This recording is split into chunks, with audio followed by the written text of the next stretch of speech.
आज हम पेपर 18 जो अपना एनटीए का नीट का पेपर 18 है इसको डिस्कस करते हैं। कल हमने पेपर नंबर 17 डिस्कस किया था, ठीक है। तो देखिए क्वेश्चन नंबर फर्स्ट क्या कहता है। क्वेश्चन नंबर फर्स्ट कहता है कि हमारे पास तीन चार्ज हैं -q, +q एंड -q, और इनको इक्वल डिस्टेंस पे स्ट्रेट लाइन पे रखा गया है। और आपसे कहता है कि अगर सिस्टम की पोटेंशियल एनर्जी 0 है तो आपको रेशियो बताना है Q का, कैपिटल Q का और स्मॉल q का, ठीक है। तो स्ट्रेट लाइन में आपने चार्ज रखे -q, पहले -q रख देते हैं, फिर बोल रहा है कैपिटल Q एंड देन बोल रहा है -q। सेम डिस्टेंस बोला है तो अगर इस डिस्टेंस को मैं मान लेता हूँ x, तो ये डिस्टेंस भी क्या हो जाएगा, x हो जाएगा, ठीक है। अब जो सिस्टम की हम पोटेंशियल एनर्जी की बात करते हैं, मतलब इंटरेक्शन एनर्जी की बात करते हैं, तो देखिए अगर नंबर ऑफ चार्जेस n है तो नंबर ऑफ इंटरेक्शन का क्या फॉर्मूला होता है हमारे पास। तो नंबर ऑफ इंटरेक्शन का हमारे पास फॉर्मूला होता है number of interaction is equals to n(n-1/2). यहाँ पर अपने पास n का वैल्यू 3 है तो नंबर ऑफ इंटरेक्शन कितना हो जाएगा ये, तो नंबर ऑफ इंटरेक्शन हो जाएगा 3 -1/2। इसका मतलब नंबर ऑफ इंटरेक्शन होंगे 3, है ना। मतलब ये तीन तरह से इंटरेक्ट कर सकते हैं। और आप खुद भी सोच सकते हैं कि अगर तीन बंदे हैं तो वो तीन तरीके से हाथ मिला सकते हैं। ये इसके साथ इंटरेक्ट करेगा, मतलब समझो कि इससे हाथ मिलाया, इसने इससे हाथ मिलाया और फिर इन दोनों ने आपस में हाथ मिलाया, ठीक है। तो कितने तरीके से इंटरेक्शन हो सकता है, तीन तरीके से इंटरेक्शन हो सकता है। तो देयर आर 3 वेज, है ना। तो अब हम क्या करें, इंटरेक्शन एनर्जी लिखें, वही पोटेंशियल एनर्जी मानी जाएगी। तो सिस्टम की पोटेंशियल एनर्जी क्या लिखी जाएगी, तो सिस्टम की पोटेंशियल एनर्जी लिखी जाएगी, देखिए U इज इक्वल्स टू, इन दोनों की वजह से क्या हो जाएगा -kQq/x, और इन दोनों का क्या हो जाएगा -kQq/x, और फिर -q का इंटरेक्शन होगा तो पोटेंशियल एनर्जी लिखी जाएगी +kq²/2x। और ये पोटेंशियल एनर्जी हमें बोला है क्वेश्चन में कि किसके बराबर हो जाएगी, 0 के बराबर हो जाएगी, ठीक है। तो उसको 0 के बराबर कर देंगे, तो जब 0 के बराबर कर देंगे तो देखिए क्या मिलेगा, आपको मिलेगा k2kQq/x is equals to kq²/2x। तो x से x चला जाएगा, k से k चला जाएगा, स्मॉल q से स्मॉल q चला जाएगा, और हमें रेशियो चाहिए कैपिटल Q और स्मॉल q का। तो ये 2 बच गया और ये 2 और आ जाएगा, तो ये रेशियो हमारे पास आ जाएगा 1:4, ठीक है। तो बताइए क्या आंसर आ जाएगा, तो आंसर आ जाएगा 1:4। तो कौन सा ऑप्शन सही रहेगा, डी ऑप्शन आपका करेक्ट हो जाएगा, ठीक है। नेक्स्ट देखिए question number second. Question number second में कहता है कि if an alpha particle and proton are accelerated from rest, यानी कि इनिशियल काइनेटिक एनर्जी कितनी है, 0 है, इनिशियल स्पीड कितनी है, 0 है, आपने इनको रेस्ट से मोशन करवाया है, प्रोजेक्ट करवाया है by a potential difference of 1 MeV, then the ratio of their kinetic energies will be. तो आपको काइनेटिक एनर्जी का रेशियो बताना है, ठीक है। फाइनल काइनेटिक एनर्जी का रेशियो पूछ रहा है। तो हम लोग जानते हैं कि जो अपना एक्सीलरेटिंग पोटेंशियल होता है, जो कि अप्लाई किया जाता है, एक्सीलरेटिंग पोटेंशियल, इसे लिखा जा सकता है, या काइनेटिक एनर्जी में चेंज जो आता है उसे लिखा जा सकता है delta K is equals to Q into delta V, ठीक है। डेल्टा K को क्या लिखा जा सकता है, Q इंटू डेल्टा V। अभी कहता है हमारे पास कि एक अल्फा पार्टिकल और एक प्रोटॉन है, ठीक है। तो हम लोग जानते हैं कि अल्फा पार्टिकल का जो चार्ज होता है वो 2 टाइम्स होता है प्रोटॉन के चार्ज का, और अल्फा पार्टिकल का जो मास होता है वो 4 टाइम्स होता है प्रोटॉन के मास का, ठीक है। ये अपने से काइनेटिक एनर्जी का रेशियो पूछ रहा है और पोटेंशियल डिफरेंस सेम अप्लाई किया है। तो जो काइनेटिक एनर्जी का रेशियो आ जाएगा, देखो बच्चों, Kp/K अल्फा, सॉरी K(α)/Kp पूछ रहा है, तो K(α)/Kp, तो ये रेशियो हमारे पास आ जाना चाहिए Q(α)/Qp के। तो Q(α)/Qp करेंगे तो बताइए रेशियो कितना आना चाहिए, तो ये रेशियो आ जाना चाहिए 2:1। तो क्या आंसर आ जाएगा इसका सीधा सीधा, तो इसका सीधा सीधा आंसर आ जाएगा 2:1। अगर मान लीजिए ये स्पीड का रेशियो पूछता है यहाँ पर हमसे, तो फिर हमें मास का रिलेशन भी यूज में लेना पड़ता। फिर हम काइनेटिक एनर्जी को क्या लिखते हैं, 12mv², और दोनों का मास अलग अलग होता। तो अगर दोनों का मास अलग अलग है तो फिर आपको स्पीड का रेशियो निकालने के लिए मास का रेशियो भी कंसीडर करना होगा। काइनेटिक एनर्जी का अगर रेशियो पूछा जा रहा है, ठीक है, तो हमें मास का रेशियो कंसीडर नहीं करना है, सिर्फ चार्ज के रेशियो से ही हमारा काम चल जाएगा। तो इसका कौन सा ऑप्शन आना चाहिए बच्चों, तो इसका ऑप्शन आना चाहिए थर्ड ऑप्शन, यानी कि रेशियो आ जाएगा 2:1, ठीक है। नेक्स्ट देखिए क्वेश्चन नंबर थर्ड। आपको कहता है कि thin spherical conducting shell of radius r is given a charge q। Sphere को चार्ज दिया है q, और क्योंकि कंडक्टिंग स्फीयर है तो सारा का सारा चार्ज जो है उसके सरफेस पे डिस्ट्रीब्यूट हो जाएगा। तो एक कंडक्टिंग स्फीयर है हमारे पास, और इस कंडक्टिंग स्फीयर का रेडियस कितना है, कैपिटल आर। कंडक्टिंग स्फीयर का रेडियस कितना है, कैपिटल आर। कंडक्टिंग स्फीयर को आपने चार्ज दिया क्यू, तो वो पूरा चार्ज जो है स्फीयर पे डिस्ट्रीब्यूट हो जाएगा, यूनिफॉर्मली डिस्ट्रीब्यूट हो जाएगा, प्रॉपर्टी होती है ये, ठीक है। अब क्या कहता है, another charge capital Q is placed at the centre of the shell. Shell के सेंटर पर एक चार्ज फिक्स कर दिया कैपिटल क्यू, तो आपसे इलेक्ट्रोस्टैटिक पोटेंशियल पूछा जा रहा है एट ए पॉइंट पी, जिसका डिस्टेंस सेंटर से कितना दे रखा है, कैपिटल आर बाय 2 दे रखा है। इसका मतलब यहां से आर बाय 2 डिस्टेंस पर इस पॉइंट पी पर आपको क्या निकालना है, इलेक्ट्रोस्टैटिक पोटेंशियल निकालना है। तो देखिए ध्यान से, इस पी पॉइंट पर जो पोटेंशियल आएगा तो वो एक तो इस क्यू चार्ज की वजह से आएगा और एक इस स्मॉल क्यू चार्ज की वजह से आएगा, जो कि यूनिफॉर्मली पूरे के पूरे स्फीयर पे डिस्ट्रीब्यूटेड है, ठीक है। तो आप समझिए कि इस कैपिटल क्यू की वजह से कितना आएगा पोटेंशियल, तो डिस्टेंस दे रखा है आर बाय 2, तो लिखा जाएगा के क्यू अपॉन आर बाय 2, ठीक है। कितना आएगा, के क्यू अपॉन आर बाय 2, ठीक है। प्लस हमें पता है कि कोई भी कंडक्टिंग अगर स्फीयर है, कोई भी अगर कंडक्टिंग स्फीयर है, तो आपने पढ़ रखा है कि अगर पोटेंशियल में और डिस्टेंस में ग्राफ बनाया जाए और डिस्टेंस लिया जाए अगर सेंटर से, तो हम लोग जानते हैं कि इसके अंदर इलेक्ट्रिक फील्ड जीरो होती है हर पॉइंट पर। इलेक्ट्रिक फील्ड जीरो होती है, इसका मतलब पोटेंशियल क्या रहता है, कांस्टेंट रहता है। इसका मतलब सेंटर से लेके सरफेस तक पोटेंशियल क्या रहता है, कांस्टेंट रहता है। और उसके बाद फिर डिक्रीज करता है, क्योंकि यहाँ पर वी किसके इनवर्सली प्रोपोर्शनल हो जाता है, आर के इनवर्सली प्रोपोर्शनल हो जाता है। ये जो हमारे पास पोटेंशियल रहता है, ये वही रहता है जो सरफेस का पोटेंशियल होता है, ठीक है। तो सेंटर से लेके सरफेस तक पोटेंशियल कांस्टेंट रहता है, और इसका वैल्यू क्या मिलेगा आपको, इसका वैल्यू मिल जाएगा के क्यू बाय आर। तो फिर आप किसी भी पॉइंट पर पोटेंशियल निकालिए, आपको क्या मिलेगा, के क्यू बाय आर ही मिलेगा। तो आर बाय 2 डिस्टेंस पर भी कितना मिलेगा, के क्यू बाय आर ही मिलेगा। और यहाँ पर कैपिटल आर लिया जाएगा, देखना बच्चों, कैपिटल आर बाय 2 मत ले लेना, क्या लेना पड़ेगा, कैपिटल आर लेना पड़ेगा। इसे क्या लिखा जा सकता है, इसे लिखा जा सकता है 2 के क्यू अपॉन आर, और देखिए इसे लिखा जा सकता है के स्मॉल क्यू अपॉन आर। अब ऑप्शन चेक करते हैं बच्चों, तो के को आप चाहें तो 1/4 पाई एप्सिलॉन लिख सकते हैं। फर्स्ट ऑप्शन में तो माइनस आ रहा था, ये तो होगा नहीं। सेकंड ऑप्शन देखिए 2 के क्यू अपॉन आर बिल्कुल सही है, प्लस के क्यू अपॉन आर बिल्कुल सही है ना। तो कौन सा ऑप्शन आ जाएगा, ये सेकंड ऑप्शन आ जाएगा, है ना। तो क्या आंसर आएगा इसका, सेकंड ऑप्शन आएगा, सही है। बस आपको क्या ध्यान रखना है कि कंडक्टिंग स्फीयर के अंदर सेंटर से लेकर सरफेस तक हर पॉइंट पर पोटेंशियल कांस्टेंट होता है, और कितना होता है, के क्यू बाय रेडियस के बराबर होता है। इसमें आर क्या होता है, ये आर होता है रेडियस। आ रहा है बच्चों समझ में, पक्का। चलिए नेक्स्ट क्वेश्चन देखते हैं। क्वेश्चन नंबर 4 क्या कहता है, आपको एक सर्किट दे रखा है सिंपल सा, और आपसे पूछता है कि power consumed by 4 volt battery is, इस 4 वोल्ट की बैटरी से कितनी पावर कंज्यूम होगी, ऐसा हमसे पूछा जा रहा है। तो देखें ध्यान से क्वेश्चन नंबर 4। यहां पर देखिए दो बैटरी है, एक 10 वोल्ट की बैटरी है और एक 4 वोल्ट की बैटरी है। एक तो है 10 वोल्ट की बैटरी और एक है 4 वोल्ट की बैटरी, और ये है हमारे पास रेजिस्टेंस 6 ओम का। ये रेजिस्टेंस हो गया 6 ओम, ये हो गया 6 ओम, ये है 10 वोल्ट और ये है 4 वोल्ट। हमसे पावर कंज्यूम्ड पूछ रहा है बाय द 4 वोल्ट बैटरी। तो हम लोग जानते हैं कि पावर निकालना हो आपको किसी भी बैटरी का, तो लिखा जाता है V इंटू आई। तो पहले अपन इस सर्किट में आई निकालने की कोशिश करते हैं कि कितना आई यहाँ पे होगा। तो मैंने मान लिया कि बड़ी बैटरी है तो यहाँ से आई निकलता है, तो देखिए इस तरह से करंट फ्लो करेगा,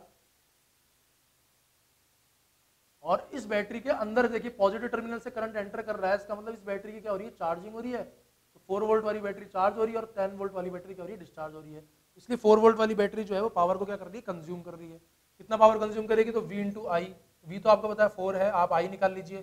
तो देखिए आई को क्या लिखा जाए, KVL लगाते हैं इसके अंदर, तो हम लिख सकते हैं 10 minus 6i minus 4 is equals to 0।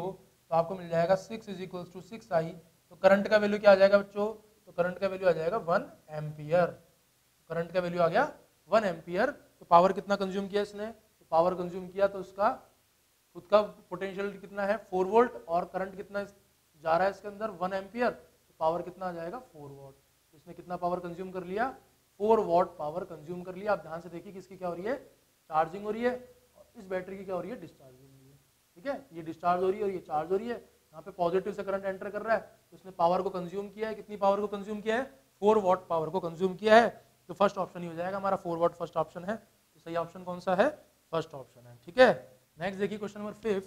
तो क्वेश्चन नंबर 5 में हमारे पास 2 मेटल शीट दे रखी है।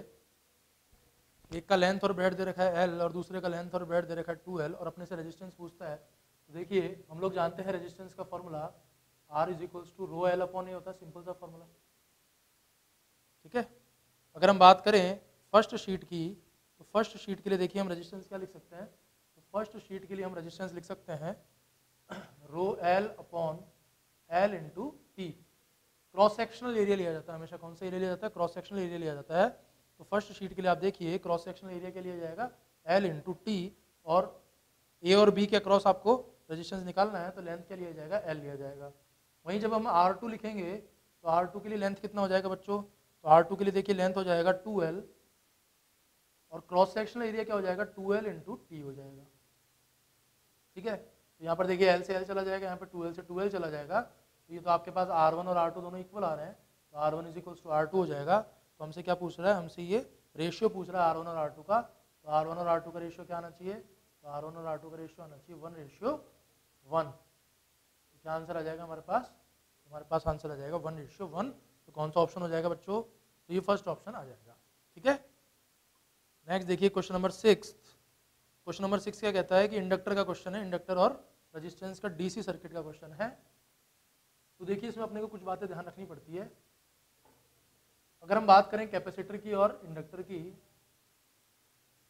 तो कैपेसिटर के लिए जैसे हम जानते हैं कि at t is equals to 0, इसको हम बोलते हैं just after switching. t equal to 0 का मतलब क्या होता है, जस्ट आफ्टर स्विचिंग, और एक होता है at t is equals to infinite, long time after switching, या फिर जिसको हम लोग बोलते हैं इनफाइनाइट टाइम के बाद क्या होगा। तो कैपेसिटर हम जानते हैं कि इनफाइनाइट टाइम मतलब स्टेडी स्टेट में ओपन सर्किट की तरह एक्ट करता है। ये जो कैपेसिटर है ये ओपन सर्किट में, सॉरी स्टेडी स्टेट में ओपन सर्किट की तरह एक्ट करता है, और जस्ट आफ्टर स्विचिंग ये शॉर्ट सर्किट की तरह एक्ट करता है। इंडक्टर की अगर हम बात करें तो इंडक्टर में उल्टा होता है, इंडक्टर स्टेडी स्टेट में शॉर्ट सर्किट की तरह एक्ट करता है, और t इक्वल टू 0 पे just after switching open circuit की तरह एक्ट करता है। यहाँ पर देखिए आपसे क्या पूछ रहा है, just after the switch is closed, यानी कि आपसे पूछा जा रहा है t इक्वल टू 0 पर, तो t इक्वल टू 0 पर इंडक्टर किसकी तरह बिहेव करता है, t इक्वल टू 0 पर इंडक्टर बिहेव करता है एज ओपन सर्किट। किसकी तरह बिहेव करता है, ओपन सर्किट की तरह बिहेव करता है। अब हमारे पास 3 सर्किट दे रखे हैं इसके अंदर अलग अलग, और तीनों में हमसे फिर करंट का पूछ रहा है कि करंट का ऑर्डर क्या होगा। तो देखिए आप फर्स्ट सर्किट को अगर हम ध्यान से देखें तो फर्स्ट सर्किट में जस्ट आफ्टर स्विचिंग इंडक्टर किसकी तरह एक्ट करने लग जाएगा, तो इंडक्टर एक्ट करने लग जाएगा ओपन सर्किट की तरह। तो जब इंडक्टर ओपन सर्किट की तरह एक्ट करेगा तो बताइए यहाँ से ये जो करंट फ्लो कर रहा होगा I1, इसका वैल्यू कितना हो जाएगा, 0 हो जाएगा, क्योंकि ये तो सर्किट ही कंप्लीट नहीं है, इस सर्किट में कोई करंट फ्लो नहीं करेगा। सेकंड देखिए, सेकंड क्वेश्चन में जब हम इंडक्टर कनेक्ट करेंगे और जस्ट आफ्टर स्विचिंग इंडक्टर किसकी तरह एक्ट करेगा, ओपन सर्किट की तरह एक्ट करेगा, तो ये इंडक्टर हमारा ओपन सर्किट हो जाएगा। तो जब ये इंडक्टर अपना ओपन सर्किट हो जाएगा, इसका मतलब क्या हुआ, इसका मतलब ये हुआ कि इस ब्रांच में कोई करंट नहीं जाएगा, तो जो भी करंट फ्लो करेगा वो इस तरह से फ्लो करेगा, यानी कि सिर्फ इस रेजिस्टेंस से फ्लो करेगा। ठीक है, और आपको बोला है कि इसमें रेजिस्टेंस भी आइडेंटिकल है, तो अपन मान लेते हैं कि ये रेजिस्टेंस R है, ये रेजिस्टेंस भी R है, लेकिन ये ब्रांच तो बेकार हो गई, यहाँ तो कोई करंट जाएगा ही नहीं। तो बताइए फिर यहाँ पर ये I2 कितना हो जाएगा, ये I2 हो जाएगा हमारे पास V/R। ठीक है, अगर ये V है तो फिर ये I2 कितना हो जाएगा, V/R हो जाएगा, है ना। तो फर्स्ट केस में तो कितना हुआ, I1 0 हो गया, सेकंड केस में कितना हो गया, V/R हो गया। थर्ड केस में देखिए, थर्ड केस में जब ये इंडक्टर ओपन सर्किट हो जाएगा, यहाँ लिख लेता हूँ मैं, I1 कितना था हमारे पास, 0 था। थर्ड केस में देखिए जब इंडक्टर अपना ओपन सर्किट हो जाएगा तो किस तरह से सर्किट डायग्राम बनेगा, एक रेजिस्टेंस ये रहेगा R, और एक रेजिस्टेंस ये रहेगा R, और देखिए एक रेजिस्टेंस ये आ जाएगा R, और इंडक्टर ओपन सर्किट हो जाएगा, इस ब्रांच में कोई करंट नहीं जाएगा। ये I3 करंट देखिए इस तरह से फ्लो करेगा, ये भी R है, ये भी R है, और ये भी R है। तो देखिए ये इसमें इंडक्टर ओपन सर्किट हो जाएगा तो कितना करंट फ्लो करेगा, तो करंट फ्लो करेगा हमारे पास, ये तीनों रेजिस्टेंस सीरीज में आ गए, ये हो जाएगा V/3R। ठीक है, तो ध्यान से देखिए हमसे ऑर्डर पूछा जा रहा है, तो ऑर्डर क्या रहेगा, तो I2 रहेगा सबसे ज़्यादा, तो I2 का वैल्यू सबसे ज़्यादा, फिर किसका वैल्यू, I3 का वैल्यू, और I1 तो 0 है, सबसे कम होगा, तो क्या ऑर्डर आ जाना चाहिए, I2 greater than I3 and I3 greater than I1। अब देखिए ध्यान से, फर्स्ट ऑप्शन जो है हमारे पास क्या है, फर्स्ट ऑप्शन है I2 greater than I3 greater than I1। तो क्या आंसर आ जाएगा बच्चों इसका, तो इसका फर्स्ट ऑप्शन आ जाएगा, है ना। हमें क्या ध्यान रखना है, हमें ये ध्यान रखना है कि at the time of switching या जस्ट आफ्टर स्विचिंग इंडक्टर किसकी तरह एक्ट करता है, ओपन सर्किट की तरह एक्ट करता है, और कैपेसिटर किसकी तरह एक्ट करता है, कैपेसिटर शॉर्ट सर्किट की तरह एक्ट करता है। स्टेडी स्टेट में जो इंडक्टर है वो एक्ट करेगा शॉर्ट सर्किट की तरह, और कैपेसिटर एक्ट करेगा ओपन सर्किट की तरह। मतलब जैसा बिहेवियर कैपेसिटर का होता है, इंडक्टर का बिहेवियर जस्ट उससे क्या होता है, अपोजिट होता है। ठीक है, नेक्स्ट देखिए क्वेश्चन नंबर 7। क्वेश्चन नंबर 7 में हमारे पास 3 बल्ब हैं, आइडेंटिकल बल्ब्स हैं, और 220 वोल्ट की ही सप्लाई दे रखी है आपको 50 हर्ट्ज पे। तो देखिए टोटल पावर कंजम्पशन पूछ रहा है हमसे। क्वेश्चन नंबर 7 में हम पहले बल्ब का रेजिस्टेंस निकाल ले, तो हमें पता है पावर होता है V²/R। तो यहाँ से R हमारे पास क्या आ जाएगा, V²/P आ जाएगा। V का वैल्यू कितना है 220, स्टैंडर्ड होता है, तो 220/220, और पावर कंजम्पशन कितना है 100 वाट। तो ये हमारे पास आ जाएगा रेजिस्टेंस 22 × 22 ओम। तो ये एक बल्ब का रेजिस्टेंस हमने निकालिए 22 × 22 ओम। ठीक है, तो आप ध्यान से देखिए सर्किट में 3 बल्ब लगा रखे हैं, 2 बल्ब सीरीज में है, और फिर तीसरे बल्ब के साथ पैरेलल में है। इस तरह से ये एक बल्ब है, ये भी एक बल्ब है, और ये भी एक बल्ब है। इसका रेजिस्टेंस भी R है, इसका रेजिस्टेंस भी R है, और इसका रेजिस्टेंस भी R है। ठीक है, तो बताइए सर्किट का इक्विवेलेंट रेजिस्टेंस क्या हो जाएगा। सर्किट का इक्विवेलेंट रेजिस्टेंस हो जाएगा R और R कितना हो गया 2R, 2R R के साथ पैरेलल में आ गया, तो ये हो गया 2R/3। ये कितना मिल जाएगा हमको 2 × 22 × 22 डिवाइडेड बाय 3। ये हमारे पास आ गया इक्विवेलेंट रेजिस्टेंस। अब देखिए सर्किट में जो करंट फ्लो करेगा, तो करंट कितना फ्लो करना चाहिए, तो करंट फ्लो करेगा हमारे पास 220/R इक्विवेलेंट। तो R इक्विवेलेंट कितना हो जाएगा 2 × 22 × 22, और 3 चला जाएगा ऊपर, तो 22 से ही चला जाएगा 10 टाइम्स, और 2 से ही चला जाएगा 5 टाइम्स, तो ये आ जाएगा हमारे पास 15/22 एम्पियर। इसका मतलब पूरे सर्किट में नेट करंट कितना फ्लो करेगा, तो नेट करंट फ्लो करेगा 15/22 एम्पियर। अब बताइए आपसे किसी इंडिविजुअल बल्ब का पावर कंजम्पशन तो पूछ नहीं रहा, आपसे टोटल पावर कंजम्पशन पूछ रहा है। तो अगर आपसे टोटल पावर कंजम्पशन पूछता है, तो टोटल पावर कंजम्पशन क्या हो जाएगा बच्चों, तो टोटल पावर कंजम्पशन हो जाएगा V × I। V आपको दे रखा है 220, और I कितना हो जाएगा 15/22, तो 22 से ही चला जाएगा, और पावर आपको क्या मिल जाएगा 150 वाट पावर मिल जाएगा। इसका मतलब जो टोटल पावर कंजम्पशन हुआ है वो कितना हुआ है 150 वाट का हुआ है। ठीक है, तो कौन सा ऑप्शन आ जाना चाहिए बच्चों इसका, तो इसका आ जाना चाहिए 3rd ऑप्शन। ठीक है, चलें आगे। नेक्स्ट देखिए क्वेश्चन नंबर 8। तो क्वेश्चन नंबर 8 क्या कहता है, a flux of 10 to the power -3 weber passes through a strip having an area A = इतना। तो आपको फ्लक्स दे रखा है, और आपको एरिया दे रखा है, और एंगल भी दे रखा है। देखिए ध्यान से, फ्लक्स का क्या फॉर्मूला होता है हमारे पास, फ्लक्स का क्या कॉन्सेप्ट होता है, तो मैग्नेटिक फील्ड और area vector, magnetic field vector और एरिया वेक्टर के बीच में अगर एंगल है थीटा, तो हम लोग मैग्नेटिक फ्लक्स को क्या लिख सकते हैं, तो हम मैग्नेटिक फ्लक्स को लिख सकते हैं B.A, और चाहे तो आप इसे लिख सकते हैं BA cos थीटा। लेकिन आपको एक चीज ध्यान रखनी होगी कि ये जो एंगल है ये मैग्नेटिक फील्ड वेक्टर और एरिया वेक्टर के बीच में होना चाहिए। यहाँ पर जो हमें क्वेश्चन में एंगल दे रखा है वो प्लेन ऑफ स्ट्रिप, और the plane of strip is at an angle of 60 degree to the direction of uniform field of B. यानी कि मैग्नेटिक फील्ड से प्लेन जो है वो 60 डिग्री पे है। ठीक है, ऐसे तो परपेंडिकुलर से कितना होगा, तो परपेंडिकुलर से होगा 30। ये जो एरिया वेक्टर होता है ये सरफेस के क्या रहता है, परपेंडिकुलर रहता है। इसका मतलब यहाँ पे ये जो थीटा है ये 60 डिग्री नहीं है। अगर आपने 60 डिग्री ले लिया तो क्या हो जाएगा, गलत हो जाएगा। ठीक है, क्योंकि सरफेस से एंगल नहीं लेना, एरिया से एंगल लेना है, और एरिया वेक्टर जो होगा परपेंडिकुलर होगा। इसका मतलब 60 डिग्री नहीं होगा, एंगल कितना होगा 30 डिग्री एंगल होगा। यही बात अपने को समझनी है। बाकी तो क्वेश्चन बहुत सिंपल है। फ्लक्स दे रखा है 10 to the power -3, magnetic field कितना दे रखा है तो ये अपने को फाइंड आउट करना है। एरिया कितना दे रखा है, एरिया दे रखा है आपको 2 × 10 to the power -2। cos theta का मतलब कितना हो जाएगा cos 30 यानी कि √3/2, तो 2 से 2 चला जाएगा, और मैग्नेटिक फील्ड कितना मिल जाएगा अपने को, मैग्नेटिक फील्ड मिल जाएगा देखिए 10 to the power -1/√3। इसे आप लिख सकते हैं √3/3 × 10 to the power -1। अब देखिए ध्यान से √3 का वैल्यू कितना होता है, √3 का वैल्यू होता है 1.732 डिवाइडेड बाय 3 डिवाइडेड बाय 10, इतना आ जाएगा ये आंसर है ना अपना। और ध्यान से देखिए कि 1.7 को जब 3 से डिवाइड करेंगे तो ये 0.5 से ज़्यादा आना चाहिए और 0.6 से कम आना चाहिए। तो आप ऐसा ऑप्शन देखिए, तो 0.5 और 0.6 से के आसपास अगर हम देखें, सॉरी 0.15, 0.05 और 0.06 के बीच का ऑप्शन देखें, तो ऑप्शन काफ़ी दूर दूर दे रखे हैं, तो हमें क्या आंसर मिल जाना चाहिए, तो हमें सेकंड ऑप्शन मिल जाना चाहिए 0.058 टेस्ला। और अगर आप एग्जैक्ट कैलकुलेट करना चाहें तो इसको एग्जैक्ट कैलकुलेट भी कर सकते हैं। ये 5.58 के आसपास आएगा, फिर 10 से डिवाइड करेंगे तो ये 0.058 हो जाएगा। ठीक है, आया समझ में? इस क्वेश्चन में कॉन्सेप्ट क्या था? इस क्वेश्चन में कॉन्सेप्ट ये है कि आपको एंगल जो लेना होता है वो मैग्नेटिक फील्ड वेक्टर और एरिया वेक्टर के बीच का लेना होता है। और क्वेश्चन में जो आपको एंगल दे रखा है वो सरफेस के साथ एंगल दे रखा है। ठीक है, सरफेस के साथ अगर एंगल थीटा दे रखा है तो एरिया के साथ कितना एंगल बनेगा? 90 माइनस थीटा बनेगा। क्वेश्चन नंबर 9 देखिए, डिफ्लेक्शन मैग्नेटोमीटर का क्वेश्चन है ये, और हमको पता है कि टाइम पीरियड का सिंपल सा फॉर्मूला होता है 2 pi under the root of I upon M B. यहाँ पर ये बी जो होता है ये एक्सटर्नल मैग्नेटिक फील्ड होता है। इलेक्ट्रोस्टैटिक्स में फॉर्मूला आता है 2 pi under the root of I upon PE. वहाँ पर पी का मतलब होता है इलेक्ट्रिक डाइपोल मोमेंट, ई का मतलब होता है एक्सटर्नल इलेक्ट्रिक फील्ड, यहाँ पर एम का मतलब होता है मैग्नेटिक डाइपोल मोमेंट, और यह है एक्सटर्नल मैग्नेटिक फील्ड। आई का मतलब होता है मोमेंट ऑफ इनर्शिया। अब देखिए ध्यान से, हमें कहता है कि the time period of vibration is found to be 2 second, जब इसे हम plane perpendicular to the magnetic meridian में वाइब्रेट करवाते हैं। तो देखिए, अगर प्लेन जो है वो परपेंडिकुलर है, वर्टिकल प्लेन है पहली बात तो ये वर्टिकल प्लेन जो है ये परपेंडिकुलर है किसके? मैग्नेटिक मेरिडियन के। तो फिर आपको बी एक्सटर्नल का वैल्यू लेना होता है बीवी।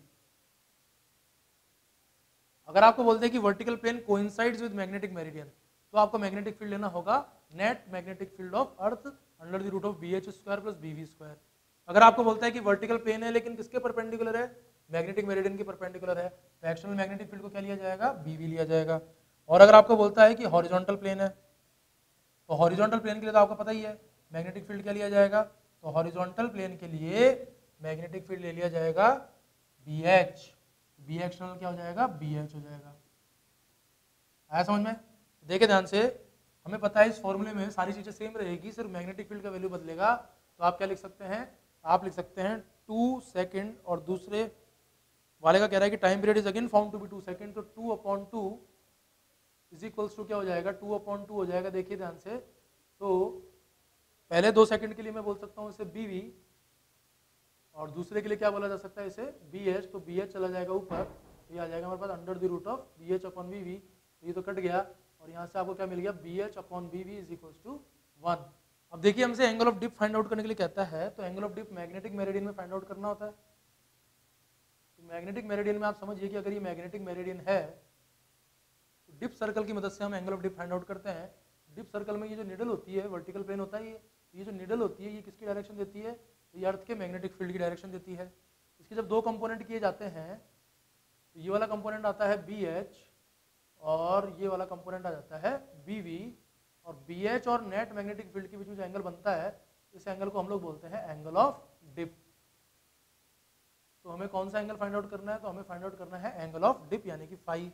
तो बताइए आप tan फाई को क्या लिख सकते हैं यहाँ से? तो tan फाई को लिखा जा सकता है परपेंडिकुलर अपॉन बेस, यानी कि B V upon B H. और यहाँ से तो ये रेशियो कितना आ रहा है? 1 आ रहा है।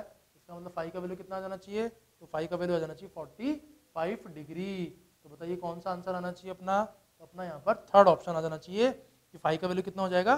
45 डिग्री हो जाएगा। ठीक है, ओके। नेक्स्ट देखिए क्वेश्चन नंबर 10। ऐसा क्वेश्चन कल वाली क्लास में भी था अपने, मतलब जो हमने पेपर अटेम्प्ट किया था, पेपर नंबर 17 में भी था। ये क्या कह रहा है कि स्क्वायर लूप है, स्क्वायर लूप है, करंट कैरिंग लूप है, स्क्वायर लूप इस तरह से, और इस लूप की साइड दे रखी है अपने को L। पेपर नंबर 17 में जो क्वेश्चन आया था उसमें रेक्टेंगुलर लूप था, इसमें स्क्वायर लूप बोल दिया। करंट फ्लो कर रहा है इसके अंदर, इस डायरेक्शन में कर रहा है, अपने को पता नहीं है तो हमने ऐसे मान लिया कि करंट फ्लो कर रहा है। अब आपसे सेंटर में पूछता है कि मैग्नेटिक फील्ड बताइए। तो ध्यान से देखिए, इस ब्रांच की वजह से सेंटर में मैग्नेटिक फील्ड आएगी बाहर की तरफ, इस ब्रांच की वजह से भी बाहर की तरफ, इस ब्रांच की वजह से भी बाहर की तरफ, और इस ब्रांच की वजह से भी बाहर की तरफ। इसका मतलब चारों की वजह से मैग्नेटिक फील्ड निकाल के क्या कर देंगे हम लोग? ऐड कर देंगे। तो देखिए ध्यान से, अगर इस तरह से कनेक्ट कर दिया जाए, इस एंगल को मान लिया जाए थीटा, तो ये वाला एंगल भी कितना हो जाएगा? थीटा हो जाएगा, क्योंकि ये क्या हो गया? L/2, ये भी क्या हो गया? L/2, और ये पूरा एंगल 90 डिग्री होता है, इसका मतलब 2 थीटा इक्वल टू 90 स्क्वायर के केस में। तो ये थीटा कितना आ जाएगा हमारे पास? 45 डिग्री आ जाएगा। फिर आप लोगों ने फॉर्मूला पढ़ रखा है बी का, करंट कैरिंग वायर की वजह से। बी इज इक्वल टू होता है mu not I upon 4 pi D sine theta 1 plus sine theta 2। यहाँ पर देखिए कि डी का वैल्यू तो कितना हो गया बच्चों? तो डी का वैल्यू तो हो गया L/2, दोनों एंगल बराबर हो गए 45 45 के, तो साइन 45 प्लस साइन 45, तो क्या मिल जाएगा अपने को, ऑप्शन देखते हैं किसके टर्म्स में आंसर लेकर आना। तो आपसे पूछता है कि प्रोपोर्शनल बताइए एल में क्या रिलेशन आता है, ये आ जाएगा देखिए हमारे पास, ये आ जाएगा म्यू नॉट आई अपॉन 2 पाई, और यहाँ से साइन 45 होता है 1/√2, तो 1/√2 प्लस 1/√2 मतलब 2/√2, 2/√2 का मतलब क्या हो गया √2, और ये एल जो है ये कहाँ बच जाएगा, तो ये एल जो है ये नीचे बच जाएगा। इसका मतलब ये तो सारा कांस्टेंट आ गया। तो मैग्नेटिक फील्ड जो है हमारे पास वो बताइए किसके डायरेक्टली प्रोपोर्शनल आ गया, 1/L के डायरेक्टली प्रोपोर्शनल आ गया, या फिर आप ऐसे भी कह सकते हैं कि मैग्नेटिक फील्ड जो है वो इनवर्सली प्रोपोर्शनल हो गया किसके, एल के, या डायरेक्टली प्रोपोर्शनल हो गया किसके, 1/L के। तो फर्स्ट ऑप्शन है इंडिपेंडेंट ऑफ एल गलत हो गया, प्रोपोर्शनल टू एल स्क्वायर गलत हो गया, इनवर्सली प्रोपोर्शनल टू एल भी गलत हो गया, inversely proportional to linearly proportional to L गलत हो गया, और इनवर्सली प्रोपोर्शनल टू एल सही है। तो कौन सा ऑप्शन सही माना जाएगा, थर्ड ऑप्शन सही माना जाएगा। ठीक है, नेक्स्ट देखिए क्वेश्चन नंबर 11 कहता है कि de Broglie wavelength is lambda naught for protons accelerating through 100 volt. तो अल्फा पार्टिकल के लिए डी ब्रोगली वेवलेंथ बताइए। तो हम लोग जानते हैं कि डी ब्रोगली ने पार्टिकल की वेवलेंथ का हमें एक फॉर्मूला दिया था, lambda is equals to H upon P. Lambda is equals to होता है एच अपॉन पी, यहाँ पर ये पी होता है मोमेंटम, इस पी को हम लोग लिख सकते हैं एम वी, ठीक है, या फिर हम इसे लिख सकते हैं under the root of 2m k, यहाँ पर k का मतलब क्या होता है काइनेटिक एनर्जी, और फिर हम इसे लिख सकते हैं under the root of 2m/q into V, यहाँ पर ये v होता है एक्सीलरेटिंग पोटेंशियल। तो अल्फा पार्टिकल और प्रोटॉन दोनों के लिए एक्सीलरेटिंग पोटेंशियल कितना है 100 वोल्ट, ठीक है। इसका मतलब आप कह सकते हैं कि लैम्डा इज इक्वल्स टू हो गया h upon under the root of 2m/q into V. तो इसका मतलब ये हुआ कि lambda is inversely proportional to under the root of q into m, ठीक है। अब ध्यान से देखिए कि प्रोटॉन का जो मास होता है, प्रोटॉन का जो मास होता है, सॉरी अल्फा पार्टिकल का जो मास होता है वो 4 टाइम्स होता है मास ऑफ प्रोटॉन, और अल्फा पार्टिकल का जो चार्ज होता है वो होता है 2 टाइम्स चार्ज ऑफ प्रोटॉन, ठीक है। अभी थोड़ी देर पहले हमने ये डिस्कस भी किया था। तो देखिए ध्यान से, लैम्डा किसके इनवर्सली प्रोपोर्शनल आ रहा है, तो लैम्डा इनवर्सली प्रोपोर्शनल आ रहा है 1/√m/q के। तो क्या लिखा जा सकता है, लिखा जा सकता है देखिए lambda not upon lambda, lambda not किसका है प्रोटॉन का, तो ये हो जाएगा under the root of mass of proton charge of proton, ये हो जाएगा mass of alpha charge of alpha. Mass of alpha कितना होता है 4 टाइम्स, चार्ज ऑफ एल्फा कितना होता है 2 टाइम्स, तो ये आ जाएगा हमारे पास √8। √8 का मतलब कितना हो गया 2√2, √8 का मतलब हो गया 2√2। तो बताइए अपने को लैम्डा कितना मिल जाना चाहिए, तो यहाँ से लैम्डा मिल जाना चाहिए लैम्डा नॉट अपॉन 2√2। √8 का मतलब क्या हो गया 2√2, तो क्या आंसर आना चाहिए लैम्डा नॉट अपॉन 2√2। सिंपल सा क्वेश्चन है। तो बताइए कौन सा ऑप्शन आ जाएगा, थर्ड ऑप्शन आ जाएगा, फॉर्मूला बेस्ड क्वेश्चन है बिल्कुल, है ना। नेक्स्ट देखिए क्वेश्चन नंबर 12। तो क्वेश्चन नंबर 12 में आपसे कहता है कि 2 फोटोन हैं तो उनके मोमेंटम और वेवलेंथ में क्या रिलेशन होगा। तो हमें पता है कि फोटोन के लिए हम लिख सकते हैं, फोटोन के लिए डी ब्रोगली वेवलेंथ वाला फॉर्मूला नहीं लगेगा बच्चों, वो पार्टिकल के लिए लगता है ना। फोटोन का वेवलेंथ कितना होता है, तो फोटोन का वेवलेंथ होता है हमारे पास, तो आप लिख सकते हैं फोटोन का मोमेंटम क्या होता है, तो फोटोन का मोमेंटम लिखा जा सकता है h अपॉन लैम्डा। फोटोन का मोमेंटम क्या लिखा जा सकता है, h अपॉन लैम्डा लिखा जा सकता है। तो यहाँ से देखिए कि अगर lambda 1 is equals to lambda 2 हो जाए तो P1 is equals to P2 हो सकता है, लेकिन ये सिर्फ मैग्नीट्यूड की बात हम बता सकते हैं, डायरेक्शन यहाँ पर डिफरेंट हो सकता है। मैं ऐसे कह सकता हूँ कि मैग्नीट्यूड इक्वल हो सकता है, लेकिन जो डायरेक्शन है वो इक्वल हो भी सकता है और नहीं भी हो सकता, ठीक है। लेकिन मान लीजिए आपको बोल दिया जाए कि if momenta are equal P1 is equals to P2, तो फिर ये बात पक्की है कि लैम्डा 1 इक्वल टू लैम्डा 2 ही होगा, क्योंकि लैम्डा कैसी क्वांटिटी होती है, लैम्डा तो स्केलर क्वांटिटी होती है, लेकिन क्योंकि मोमेंटम वेक्टर क्वांटिटी होती है, तो लैम्डा 1 अगर लैम्डा 2 के बराबर हो गया तो मैं ये तो कह सकता हूँ कि मोमेंटम का मैग्नीट्यूड सेम है, लेकिन ये नहीं कह सकता कि मोमेंटम का डायरेक्शन भी सेम होगा कि नहीं होगा। मोमेंटम का डायरेक्शन हो सकता है डिफरेंट हो जाए, मैग्नीट्यूड सेम रहे दोनों फोटोन के मोमेंटम का, लेकिन मैग्नीट्यूड डायरेक्शन क्या हो जाए डिफरेंट हो जाए, ठीक है।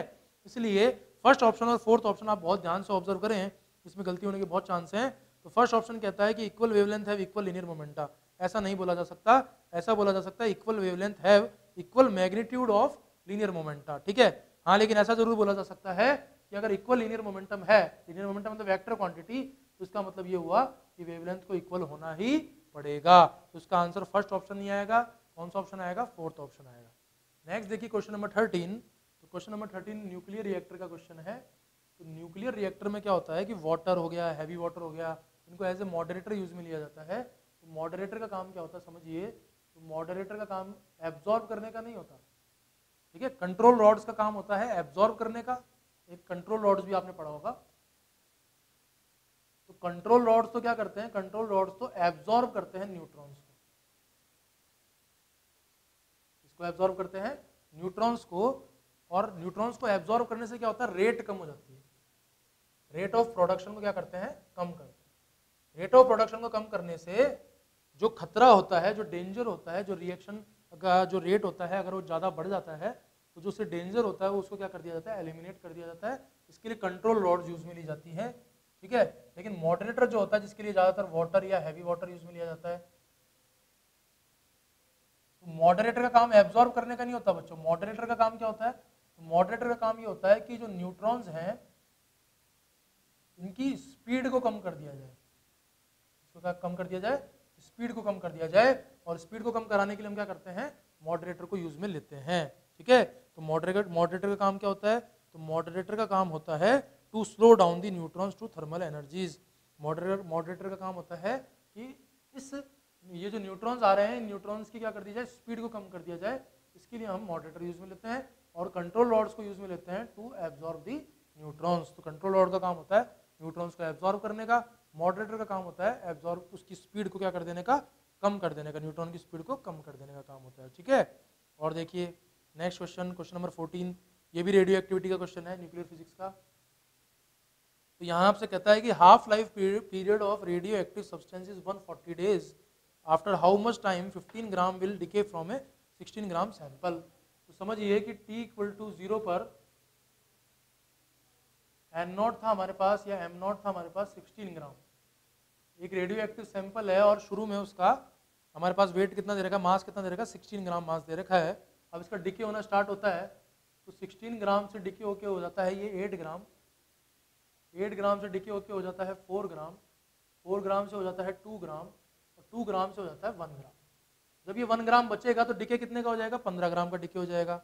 इसका मतलब यहाँ तक पहुँचने में आप समझिए कि 1 half life, second half life, third half life, fourth half life, तो कितनी हाफ लाइफ काम में आ गई, 4 हाफ लाइफ काम में आ गई।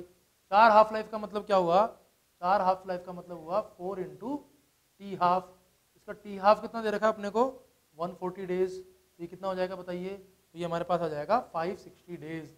इसका मतलब 16 ग्राम के सैंपल में से 15 ग्राम को अगर डिसइंटीग्रेट होना है, 15 ग्राम अगर डिसइंटीग्रेट हो गया और सिर्फ 1 ग्राम बचता है, तो कितने दिन लगने चाहिए, 560 दिन लगने चाहिए, ठीक है बच्चों। नेक्स्ट देखिए क्वेश्चन नंबर 30, ये अपना कैलोरीमेट्री का क्वेश्चन है, सिंपल। देखिए आपको कहता है कि 300 gram of water at 25 degree Celsius is added to 100 gram of ice at 0 degree Celsius. तो हमारे पास 100 ग्राम ऑफ आइस है 0 डिग्री सेल्सियस, है ना। और इसमें आपने क्या मिला दिया, इसमें आपने 300 ग्राम वाटर मिला दिया 25 डिग्री सेल्सियस पे। ये तो देखने से पता चल रहा है कि आपने पानी जो है कम मिलाया, और पानी का टेम्परेचर भी बहुत कम है। यहाँ पर 100 ग्राम आइस है, 100 ग्राम आइस को तो बहुत ज़्यादा एनर्जी चाहिए होती है। तो आपसे बोलता है कि टेम्परेचर का फाइनल, मिक्सचर का फाइनल टेम्परेचर बताइए। कंपोजिशन नहीं पूछ रहा, सिर्फ आपसे फाइनल टेम्परेचर पूछ रहा है। तो ध्यान से देखिए कि अगर ये आइस पूरी की पूरी मेल्ट होकर वाटर बनती है, मान लेते हैं, अज्यूम करते हैं कि ये पूरी की पूरी आइस मेल्ट होकर क्या बन गई, वाटर बन गई 0 डिग्री सेल्सियस पे, तो कितनी एनर्जी चाहिए होगी, तो एनर्जी चाहिए होगी 100 × 80 mLF, यानी कि 8000 कैलोरी। इसका मतलब पूरी आइस को पिघलने के लिए कितनी एनर्जी चाहिए, 8000 कैलोरी एनर्जी चाहिए। अगर ये पूरा का पूरा पानी ठंडा होके 0 डिग्री सेल्सियस पे चला जाए, 300 gram water at 0 degree Celsius, तो समझिए कितनी एनर्जी रिलीज करेगा। तो ये एनर्जी रिलीज कर सकता है ms डेल्टा टी, और वाटर के लिए s का वैल्यू कितना होता है 1, और डेल्टा टी कितना हो गया 25। ये आपको क्या मिल जाएगा, ये आपको मिल जाएगा 7500 कैलोरी। अब आप मतलब समझिए कि प्रिंसिपल ऑफ कैलोरीमेट्री क्या कहता है कि heat released equal to heat absorbed. तो यहाँ से जितनी एनर्जी रिलीज होगी, हीट एनर्जी 7500 कैलोरी, वो कौन ले लेगा, वो आइस ले लेगा। लेकिन कंप्लीटली आइस को मेल्ट होने के लिए कितनी एनर्जी चाहिए, 8000 कैलोरी एनर्जी चाहिए। और हमारे पास एनर्जी है कितनी, 7500 किलो एनर्जी है, कैलोरी एनर्जी है। इसका मतलब यहाँ पर जो हमारे पास एनर्जी की डेफिशिएंसी है वो कितने की है, 500 कैलोरी की एनर्जी की डेफिशिएंसी है। और जब एनर्जी की डेफिशिएंसी होगी तो इसका मतलब ये हुआ कि पूरी की पूरी आइस मेल्ट नहीं करेगी। और जब पूरी की पूरी आइस मेल्ट नहीं करेगी तो आप समझिए कि जो आपके पास कंपोजिशन बचेगा, जो आपके पास मिक्सचर होगा, उसमें कुछ अमाउंट तो होगा वाटर का और कुछ अमाउंट होगा आइस का। तो ये जो अपने पास मिक्सचर रहेगा मान लीजिए कैलोरीमीटर के अंदर, तो इसमें वाटर भी रहेगा और आइस भी रहेगा। और आइस और वाटर सिर्फ एक ही टेम्परेचर पर एग्जिस्ट कर सकते हैं और वो टेम्परेचर कितना होता है 0 डिग्री सेल्सियस। सिर्फ 0 डिग्री सेल्सियस ही वो टेम्परेचर है जिसमें आइस भी हो सकती है और वाटर भी हो सकता है। इसलिए इस क्वेश्चन का आंसर क्या आ जाना चाहिए 0 डिग्री सेल्सियस आ जाना चाहिए। तो देखो बच्चों ध्यान से, फोर्थ ऑप्शन हो जाएगा। ठीक है, आया समझ में। इसी तरह से वाटर और स्टीम जो है वो भी सिर्फ एक ही टेम्परेचर पर एग्जिस्ट कर सकते हैं और वो टेम्परेचर कितना होता है 100 डिग्री सेल्सियस होता है। ठीक है, नेक्स्ट देखिए क्वेश्चन आपको कहता है कि there is a rough black spot on a polished metallic plate. ठीक है, अब इस प्लेट को हीट अप किया जाता है बहुत ही हाई टेम्परेचर पे 1400 कैलोरी पे, और फिर इसको डार्क रूम में ले जाया जाता है। तो आपसे पूछ रहा है कि कौन ज़्यादा शाइन करेगा, डार्क स्पॉट ब्लैक स्पॉट ज़्यादा शाइन करेगा कि मेटेलिक प्लेट ज़्यादा शाइन करेगा। तो पहले तो आप समझिए क्वेश्चन नंबर कौन सा है ये 16, कि हमारे पास एक किरचॉफ का लॉ होता है। किरचॉफ का लॉ क्या कहता है कि good absorbers are good reflectors. ठीक है, and bad absorbers are bad reflectors. इसका थोड़ा सा मतलब समझने की कोशिश करते हैं कि जब आपने किसी ऑब्जेक्ट को हीटअप किया और वो अगर अच्छा एब्जॉर्बर है तो जब हम उसे ले जाके किसी दूसरी जगह पे ले जाके रख देंगे, किसी मान लीजिए किसी डार्क रूम में ले जाके आपने रख दिया, तो जो एनर्जी रेडिएट करेगा तो बहुत अच्छी खासे अमाउंट में एनर्जी रेडिएट करेगा, क्योंकि जिसने अच्छा खासा एब्जॉर्ब किया है वही तो रिफ्लेक्ट कर सकता है। ठीक है, तो good absorbers are good reflectors, या आप बोल सकते हैं रेडिएटर भी बोल सकते हैं हम इसको, ज़्यादा अच्छा रहेगा कि हम बोलते हैं रेडिएटर्स, क्योंकि रेडिएट की जा रही है energy. Good absorbers are good radiators. ठीक है, and bad absorbers are bad radiators. और आपको पता है कि जो ब्लैक स्पॉट होता है, ब्लैक रफ स्पॉट, और एक हमारे पास है पॉलिश्ड प्लेट, तो इनमें से अच्छा एब्जॉर्बर किसको माना जाएगा, तो ब्लैक रफ स्पॉट को गुड एब्जॉर्बर बोला जाता है और पॉलिश्ड प्लेट को बैड एब्जॉर्बर बोला जाता है, क्योंकि ये देखा गया है कि जो रफ सरफेस होते हैं वो बहुत अच्छा एब्जॉर्ब करते हैं, और जो बहुत अच्छा एब्जॉर्ब करते हैं तो बहुत अच्छा रेडिएट भी करेंगे। इसका मतलब क्या आना चाहिए इसका ऑप्शन देखिए, फर्स्ट ऑप्शन पढ़ते हैं, in comparison with the plate the spot will shine more. बिल्कुल सही बात है कि जब ब्लैक रफ स्पॉट है इसने अच्छा खासा एब्जॉर्ब किया है तो ये रेडिएट भी बहुत अच्छा करेगा, तो ये प्लेट के कंपैरिजन में क्या करेगा, ज़्यादा शाइन करेगा। जब हम उस प्लेट को कहाँ लेके जाएंगे, डार्क रूम में ले जाके छोड़ देंगे ठंडा होने के लिए, तो एनर्जी रेडिएट करेगी, और जिसने ज़्यादा एब्जॉर्ब किया है वही ज़्यादा रेडिएट करेगा। तो इस रफ स्पॉट ने ज़्यादा एब्जॉर्ब किया है तो ये रफ स्पॉट ही ज़्यादा रेडिएट भी करेगा, इसलिए तो फर्स्ट ऑप्शन ही सही हो गया, बाकी ऑप्शन पढ़ने की अपने को जरूरत नहीं है क्योंकि सिंगल करेक्ट हमारे पास क्वेश्चन है। आई बात समझ में। नेक्स्ट क्वेश्चन देखिए, क्वेश्चन नंबर 17, ये भी आपके पास हीट का ही क्वेश्चन है। क्या कहता है कि temperature gradient in a 0.5 metre rod is 80 degree Celsius per metre. तो आप समझिए कि कभी भी हीट ट्रांसफर का क्वेश्चन आ जाए तो उसे हम इलेक्ट्रिसिटी की जैसे सॉल्व करते हैं। तो आपको कहता है कि कोई रॉड है और टेम्परेचर ग्रेडियंट दे रखा है, मतलब अगर यहाँ का टेम्परेचर बोल दूँ T1 और यहाँ का टेम्परेचर बोल दूँ T2, तो आपको डेल्टा T कितना दे रखा है, तो डेल्टा T आपको दे रखा है 80 डिग्री सेल्सियस पर मीटर, और इस रॉड की लेंथ आपको दे रखी है 0.5 मीटर, 1/2 मीटर इसकी आपको लेंथ दे रखी है। ठीक है, आपको कहता है कि temperature of the hotter end of the rod is 30 degree Celsius, temperature of the cooler and. तो आप देखिए मैंने मान लिया कि T1 is greater than T2, तो T1 का वैल्यू दे रखा है 30 डिग्री सेल्सियस, तो T2 का वैल्यू आपको कैलकुलेट करना है। ठीक है, तो आपको T2 निकालना है। इस तरह से इसमें हीट करंट फ्लो करेगा।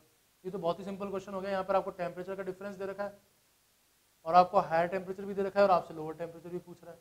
ठीक है, तो इसका मतलब क्या हुआ कि आप क्या लिख सकते हैं, आप लिख सकते हैं कि यह पर डिग्री सेल्सियस पर मीटर में है। इसका मतलब डेल्टा टी को अगर आप डिग्री सेल्सियस में निकालना चाहें तो क्या लिखा जाए, तो लिखा जाए 80 इंटू 1/2, 80 इंटू 1/2 डिग्री सेल्सियस, ये आ जाएगा 40 डिग्री सेल्सियस। तो आप समझे कि टेम्परेचर ग्रेडियंट हो गया, ये तो क्या हो गया, टेम्परेचर ग्रेडियंट हो गया, ये डेल्टा टी नहीं है, ये क्या है, delta T upon delta L है, दिस इज टेम्परेचर ग्रेडियंट। हमें चाहिए टेम्परेचर में चेंज, तो टेम्परेचर में चेंज कितना आएगा, तो टेम्परेचर में चेंज आ जाएगा 40 डिग्री सेल्सियस का। फिर हम लिख सकते हैं delta T is equals to T1 minus T2, तो डेल्टा टी आ गया 40 का, T1 कितना है 30, तो बताइए T2 कितना हो जाएगा, तो T2 हमारे पास आ जाएगा माइनस का 10 डिग्री सेल्सियस।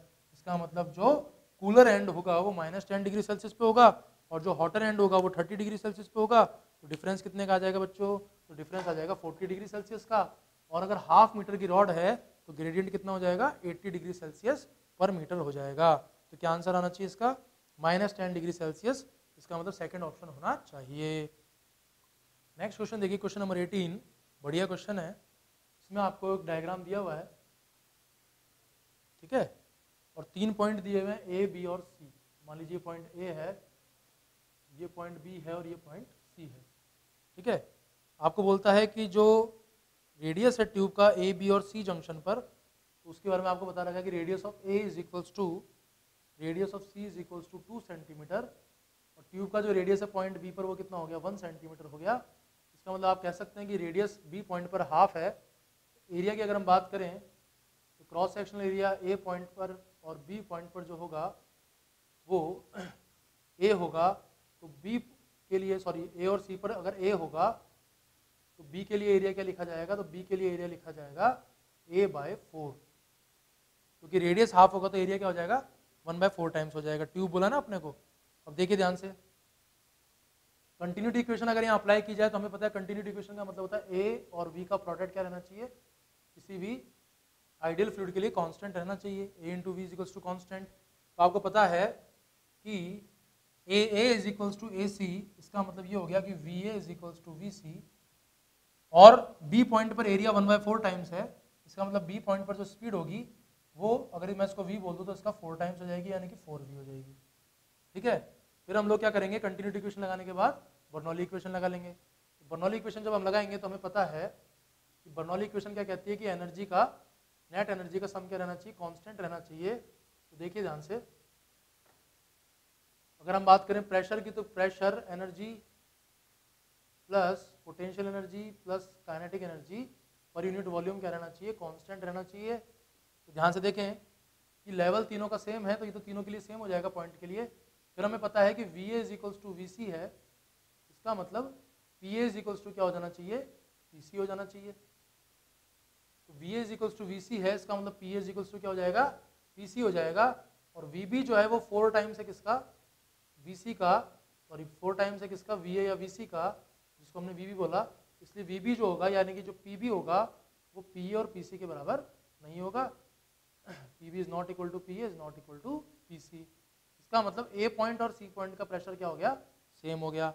और अगर ए पॉइंट और सी पॉइंट का प्रेशर अगर सेम हो गया तो आपको पता है कि हम प्रेशर को लिख सकते हैं फोर्स अपॉन एरिया, ठीक है।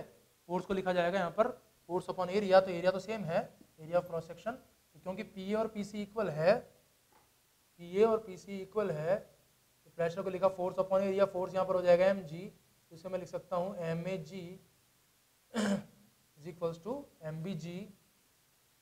मास इक्वल होगा तो मास का मतलब होता है डेंसिटी इंटू वॉल्यूम, और डेंसिटी इंटू वॉल्यूम जब करेंगे तो डेंसिटी भी इक्वल है। वॉल्यूम की जब हम बात करेंगे तो वॉल्यूम को लिखा जाएगा एरिया इंटू हाइट, और ये हमारे पास कांस्टेंट आ रहा है कौन कौन से पॉइंट्स के लिए, ए और सी पॉइंट के लिए। तो अगर area into H equal to constant है और एरिया बराबर है, तो बताइए एच को भी क्या होना पड़ेगा, बराबर होना पड़ेगा। इसका मतलब हाइट जो है लिक्विड की ए से जस्ट ऊपर और सी से ऊपर, ये हाइट क्या होनी चाहिए, ट्यूब ए और ट्यूब सी में क्या होनी चाहिए, सेम होनी चाहिए। क्योंकि जब हाइट सेम होगी तो ही वॉल्यूम सेम होगा, और जब वॉल्यूम सेम होगा तो ही मास सेम होगा, और जब मास सेम होगा तो ही फोर्स सेम होगा, और फोर्स सेम होगा तो ही प्रेशर सेम हो पाएगा। और प्रेशर सेम है ऐसा हमें बर्नौली इक्वेशन से पता चला। इसका मतलब बताओ बच्चों कौन सा ऑप्शन आना चाहिए, तो फोर्थ ऑप्शन आ जाना चाहिए कि height of the liquid in tube A and C is the same, is same. और बी के लिए हाइट क्या होगी, फिर वो अलग होगी, ठीक है। आया समझ में, चलें आगे। नेक्स्ट देखिए क्वेश्चन नंबर 19 क्या कहता है क्वेश्चन नंबर 19। क्वेश्चन नंबर 19 कहता है कि object will continue moving uniformly until, uniform motion की बात चल रही है। यूनिफॉर्म मोशन का मतलब क्या हुआ बच्चों, यूनिफॉर्म मोशन का मतलब हो गया वेलोसिटी क्या रहनी चाहिए, कांस्टेंट रहनी चाहिए। वेलोसिटी कांस्टेंट रहनी चाहिए, इसका मतलब बताओ एक्सीलरेशन क्या होना चाहिए, 0 होना चाहिए। ठीक है, या आप ऐसे भी बोल सकते हैं कि मोमेंटम क्या रहना चाहिए, अगर मास कांस्टेंट है तो मोमेंटम कांस्टेंट रहना चाहिए। अगर मास कांस्टेंट है तो आप ऐसे भी कह सकते हैं कि एक्सेलरेशन 0 होना चाहिए या फिर फोर्स 0 होना चाहिए। और अगर मोमेंटम कांस्टेंट है तो भी आप कह सकते हैं कि फोर्स क्या होना चाहिए, 0 होना चाहिए। ठीक है, तो न्यूटन के लॉ से अपने को क्या पता है कि अनलेस और अनटिल हम अनबैलेंस्ड एक्सटर्नल फोर्स अप्लाई नहीं करते हैं तब तक ऑब्जेक्ट यूनिफॉर्म मोशन में ही रहेगा, मतलब नॉन एक्सेलरेटेड मोशन करता रहेगा। उसके लिए अनबैलेंस्ड एक्सटर्नल फोर्स को क्या होना पड़ेगा बच्चों, तो अनबैलेंस्ड एक्सटर्नल फोर्स को 0 होना पड़ेगा। और जब अनबैलेंस्ड एक्सटर्नल फोर्स 0 होगा तो ना तो ऑब्जेक्ट की स्टेट में चेंज आता है, ना ही उसके मोशन के डायरेक्शन में चेंज आता है। और अगर बॉडी यूनिफॉर्म मोशन कर रही है तो फिर वो यूनिफॉर्म मोशन ही करती रहेगी। ठीक है, इसका मतलब अनबैलेंस्ड एक्सटर्नल फोर्स 0 होना चाहिए। इसका मतलब रिजल्टेंट जो है, मान लीजिए बहुत सारे फोर्सेस लग रहे हैं तो रिजल्टेंट क्या होना चाहिए, 0 होना चाहिए। क्योंकि जब रिजल्टेंट 0 हो जाएगा तो उसको बोला जाएगा कि फोर्सेस आर बैलेंस्ड। और अगर फोर्सेस बैलेंस्ड है इसका मतलब अनबैलेंस्ड एक्सटर्नल फोर्स कितना हो गया, 0। तो एक्सेलरेशन क्या हो गया, 0। तो वेलोसिटी क्या रहेगी, कांस्टेंट। तो अगर ऑब्जेक्ट यूनिफॉर्म मोशन कर रहा है तो फिर वो यूनिफॉर्म मोशन ही करता रहेगा। तो कौन सा ऑप्शन आ जाएगा बच्चों, सेकंड ऑप्शन आ जाएगा। नेक्स्ट देखिए क्वेश्चन नंबर 20। आपको कहता है कि आपने गैस को बंद कर दिया है एयर टाइट कंटेनर में और फिर आप उसका टेम्परेचर बढ़ा रहे हैं, तो डेंसिटी पर क्या फर्क पड़ेगा। तो देखिए आपकी डेंसिटी को क्या लिखा जाएगा, डेंसिटी को लिखा जाता है मास अपॉन वॉल्यूम। क्या लिखा जाता है, मास अपॉन वॉल्यूम। तो मास को लिखा जा सकता है डेंसिटी इंटू वॉल्यूम, और ये क्या रहता है, कांस्टेंट रहता है। अगर मान लीजिए कि वॉल्यूम कम होता है, मैं लिखता हूं आपके लिए कि अगर वॉल्यूम कम होता है तो डेंसिटी बढ़ती है, और अगर वॉल्यूम बढ़ता है तो डेंसिटी कम होती है। ठीक है, लेकिन यहां पर क्योंकि एयर टाइट कंटेनर है तो ये वॉल्यूम कांस्टेंट हो जाएगा। किसके लिए कांस्टेंट हो जाएगा, एयर टाइट कंटेनर के लिए।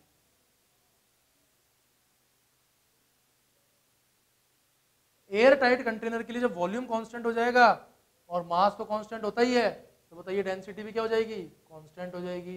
इसका मतलब डेंसिटी में कोई चेंज नहीं आएगा। तो बताइए कौन सा ऑप्शन आ जाना चाहिए, थर्ड ऑप्शन आ जाना चाहिए। ठीक है, नेक्स्ट देखिए क्वेश्चन नंबर 21।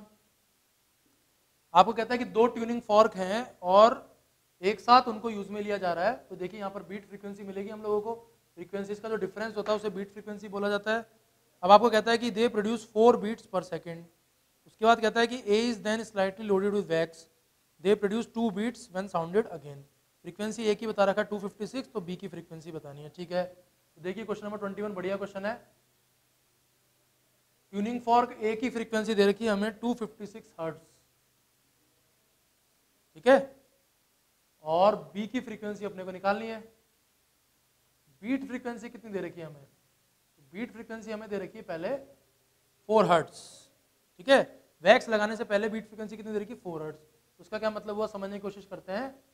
इसका मतलब ये हुआ कि अगर ए की फ्रीक्वेंसी है 256 हर्ट्ज और ए और बी की फ्रीक्वेंसी में 4 हर्ट्ज का डिफरेंस है, तो बी की फ्रीक्वेंसी 4 हर्ट्ज ज्यादा यानी कि 260 हर्ट्ज भी हो सकती है, और 4 हर्ट्ज कम यानी कि 252 हर्ट्ज भी हो सकती है।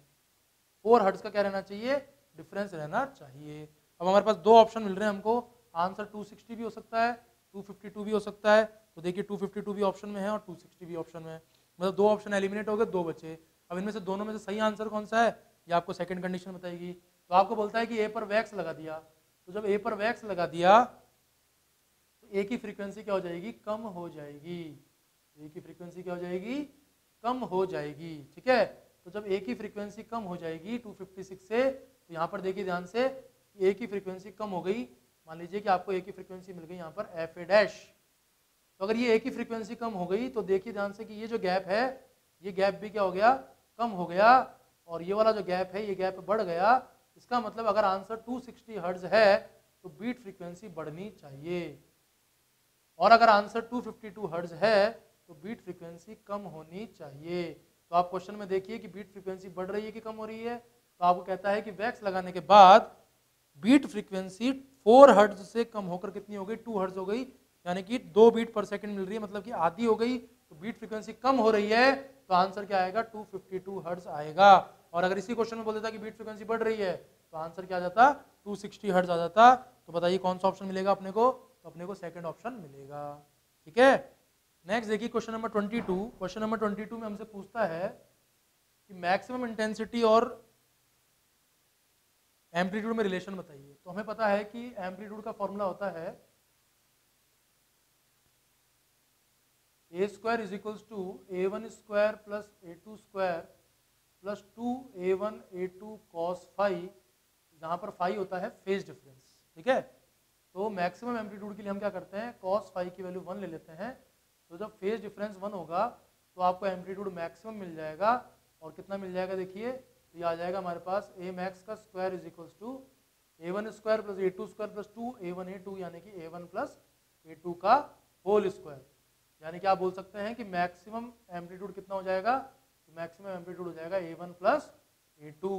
ठीक है, अब क्या है, a1 a2 आपको बराबर दे रखे हैं, तो a1 और a2 आपको इक्वल दे रखे हैं। कितना दे रखा है, a दे रखा है, इसका मतलब मैक्सिमम एम्पलीट्यूड कितना हो जाएगा हमारे पास, तो मैक्सिमम एम्पलीट्यूड हमारे पास आ जाएगा 2a। तो जो मैक्सिमम इंटेंसिटी होगी वो किसके प्रोपोर्शनल होगी, तो वो मैक्सिमम एम्पलीट्यूड के स्क्वायर के प्रोपोर्शनल होगी। इसका मतलब 4a² के प्रोपोर्शनल हो जाएगी। तो फिर आप आई मैक्स को क्या लिख सकते हैं, आई मैक्स को लिख सकते हैं कांस्टेंट इंटू 4a²। ये 4 भी कांस्टेंट है, तो ये नया कांस्टेंट मिल जाएगा k डैश इंटू a²। इसका मतलब क्या आंसर आ जाना चाहिए हमारे पास, कांस्टेंट इंटू a² आंसर आ जाना चाहिए। लेकिन इन्होंने a² तो ऑप्शन में दिया ही नहीं। ठीक है, इसका मतलब ये 4a² को ही आंसर लेगा, क्योंकि ऑप्शन में 4a² दिया हुआ है। वैसे अगर देखा जाए तो इस कांस्टेंट से जब ये 4 मल्टीप्लाई होगा तो आपको एक नया कांस्टेंट मिलेगा k डैश। इस k डैश का वैल्यू क्या होगा, 4k होगा। वैसे तो इसका आंसर क्या आना चाहिए, a² के प्रोपोर्शनल आना चाहिए, लेकिन जब a² ऑप्शन में ही नहीं दे रखा और 4a² दे रखा है, तो आपको किस पे टिक करके आना है, 4a² पे टिक करके आना है। ठीक है, आई बात समझ में। लेकिन अगर 4a² और a² दोनों ऑप्शन में है तो फिर आपको a² पे टिक करके आना होगा, क्योंकि कांस्टेंट इंटू 4 भी क्या हो जाएगा, कांस्टेंट हो जाएगा। ठीक है, अगला क्वेश्चन देखिए, क्वेश्चन नंबर 23।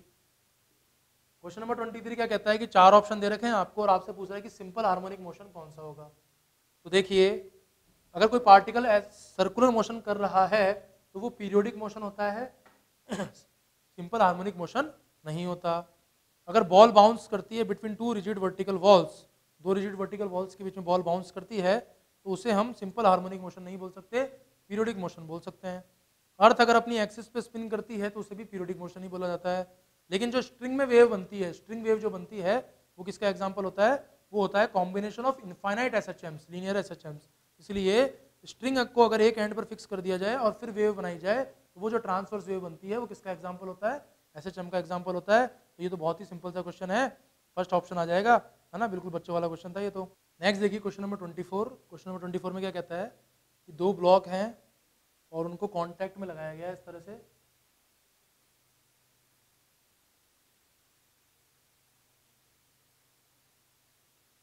देखिए ये ब्लॉक है A और ये ब्लॉक है B। यहाँ पे टेम्परेचर है 100 डिग्री सेल्सियस और यहाँ का टेम्परेचर दे रखा है अपने को 0 डिग्री सेल्सियस। दोनों की लेंथ सेम है, ये भी L और ये भी L, और क्रॉस सेक्शनल एरिया भी दोनों का सेम है। थर्मल कंडक्टिविटी का रेशियो दे रखा है 1:3। इसका मतलब क्या हुआ कि आपको बोलता है कि K1/K2 इज इक्वल्स टू 1/3, क्योंकि ये डिफरेंट मटेरियल्स के बने हुए हैं। तो आप ऐसे कह सकते हैं कि अगर ये K है तो ये कितना हो जाएगा हमारे पास, 3K हो जाएगा। ठीक है, अब देखिए ध्यान से कि आपसे जंक्शन का टेम्परेचर पूछ रहा है T। तो आपको पता है कि सीरीज में करंट सेम फ्लो करता है, जैसे हमने करंट इलेक्ट्रिसिटी में पढ़ा है। यहाँ पर करंट का एनालॉगस क्या होता है, पावर, जिसे हम हीट करंट भी बोल देते हैं, H। तो H कांस्टेंट रहेगा, इसका मतलब H1 इक्वल टू क्या हो जाना चाहिए, तो H1 इक्वल टू हो जाना चाहिए H2। अब जैसे हम करंट इलेक्ट्रिसिटी में ओम्स लॉ लगाते हैं तो हमें पता है कि I बराबर होता है डेल्टा V अपॉन R। ऐसे यहाँ पर H बराबर क्या हो जाएगा, डेल्टा T अपॉन R। तो क्या लिखा जाए, 100 माइनस T, ये तो हो गया डेल्टा T। और रेजिस्टेंस यहाँ क्या लिखा जाएगा, वहाँ लिखा जाता है L अपॉन सिग्मा A, यहाँ हो जाता है L अपॉन K। तो L अपॉन के ए, ये हो जाएगा K इंटू A0। इसी तरह से H2 को क्या लिखा जाएगा, T minus 0 upon L upon के ए। तो K कितना है, 3K, और क्रॉस सेक्शन एरिया कितना है, A0। तो देखिए L से L कट जाएगा, K से K चला जाएगा, A0 से A0 चला जाएगा, और हमें मिलेगा 100 minus T is equals to 3T। इसका मतलब 100 इज इक्वल्स टू कितना हो जाएगा, 4T। तो T बराबर कितना आ जाएगा 25 डिग्री सेल्सियस। जो फॉर्मूले हमने करंट इलेक्ट्रिसिटी में पढ़ रखे हैं उन्हीं को यूज में लेते हुए इस क्वेश्चन को सॉल्व किया तो आपके पास आंसर आ गया 25 डिग्री सेल्सियस। नेक्स्ट क्वेश्चन देखिए, क्वेश्चन नंबर 25। तो क्वेश्चन नंबर 25 क्या कहता है, इक्वल मॉलिक्यूल्स हैं दो गैस के थर्मल इक्विलिब्रियम में। तो ये थर्मल इक्विलिब्रियम पे बेस्ड क्वेश्चन है। थर्मल इक्विलिब्रियम का मतलब क्या हो गया कि टेम्परेचर कांस्टेंट रहेगा। इक्वल मॉलिक्यूल्स बोल दिया मतलब नंबर ऑफ मोल्स कांस्टेंट रहेगा। और गैस की बात कर रहा है, प्रेशर पीए पीबी वीए वीबी की बात कर रहा है हमसे। तो आइडियल गैस इक्वेशन लगा दीजिए, PV equal to NRT. PV equal to क्या होता है एनआरटी। तो टी कांस्टेंट रहेगा, एन कांस्टेंट रहेगा, आर तो कांस्टेंट होता ही है। इसका मतलब पीवी इज इक्वल टू क्या हो गया, कांस्टेंट हो गया। तो क्या लिखा जा सकता है, तो हम लिख सकते हैं P A V A is equals to P B V B. ये तो अपने पास बॉयल्स लॉ जैसा हो गया कि टेम्परेचर क्या रहेगा, कांस्टेंट रहेगा। तो आप बॉयल्स लॉ लगा के क्या लिख सकते हैं, P A V A is equals to P B V B बोल सकते हैं। तो कौन सा ऑप्शन आ जाएगा बच्चों, तो ये हमारे पास आ जाएगा फोर्थ ऑप्शन। ठीक है, तो बॉयल्स लॉ लगाएंगे तो P V is equals to constant, तो P A we is equals to P B V B. ठीक है, चलें आगे। तो नेक्स्ट देखिए क्वेश्चन नंबर 26। क्या कहता है क्वेश्चन नंबर 26 में कि a uniform metal rod is used as a bar pendulum. If the room temperature rises by 10 degree Celsius and coefficient of linear expansion is इतना, तो आपको बताना है कि टाइम पीरियड में कितने परसेंटेज का चेंज आएगा। तो देखिए ध्यान से, टाइम पीरियड का सिंपल सा फॉर्मूला होता है पेंडुलम के केस में 2 pi under the root of L by g. इसे हम ऐसे भी लिख सकते हैं कि delta T upon T is equals to 1/2 times of delta L upon L. G में हमने मान रखा है कि कोई इफेक्ट नहीं आ रहा अनलेस और अनटिल उसने मेंशन किया है। ठीक है, अब ध्यान से देखिए कि आप जानते हैं कि डेल्टा एल अपॉन एल को अपन अगर एक्सपेंशन हो रहा है रॉड में वन डायमेंशन में तो लिख सकते हैं अल्फा डेल्टा थीटा। यहाँ पर डेल्टा थीटा का मतलब क्या, चेंज इन टेम्परेचर। ठीक है, इसका मतलब आप इसे क्या लिख सकते हैं, अगर इसकी वैल्यू यहाँ सब्स्टिट्यूट कर दी जाए तो टाइम पीरियड में जो चेंज आएगा उसे क्या लिखा जाएगा, half into alpha delta theta. अब बताइए अल्फा का वैल्यू कितना दे रखा है अपने को, तो अल्फा का वैल्यू दे रखा है 2 इंटू 10⁻⁻⁶। और चेंज इन टेम्परेचर कितना बोला है, तो temperature rises by 10 degree Celsius. तो टेम्परेचर बढ़ेगा, लेंथ बढ़ेगी। ठीक है, तो टाइम पीरियड में चेंज आएगा। तो कितने डिग्री सेल्सियस से बढ़ा दिया, 10 डिग्री सेल्सियस से। इसका मतलब आपको टाइम पीरियड में चेंज कितने का मिल जाएगा पर रिलेटिव चेंज, तो ये आ जाएगा 10⁻⁵ का।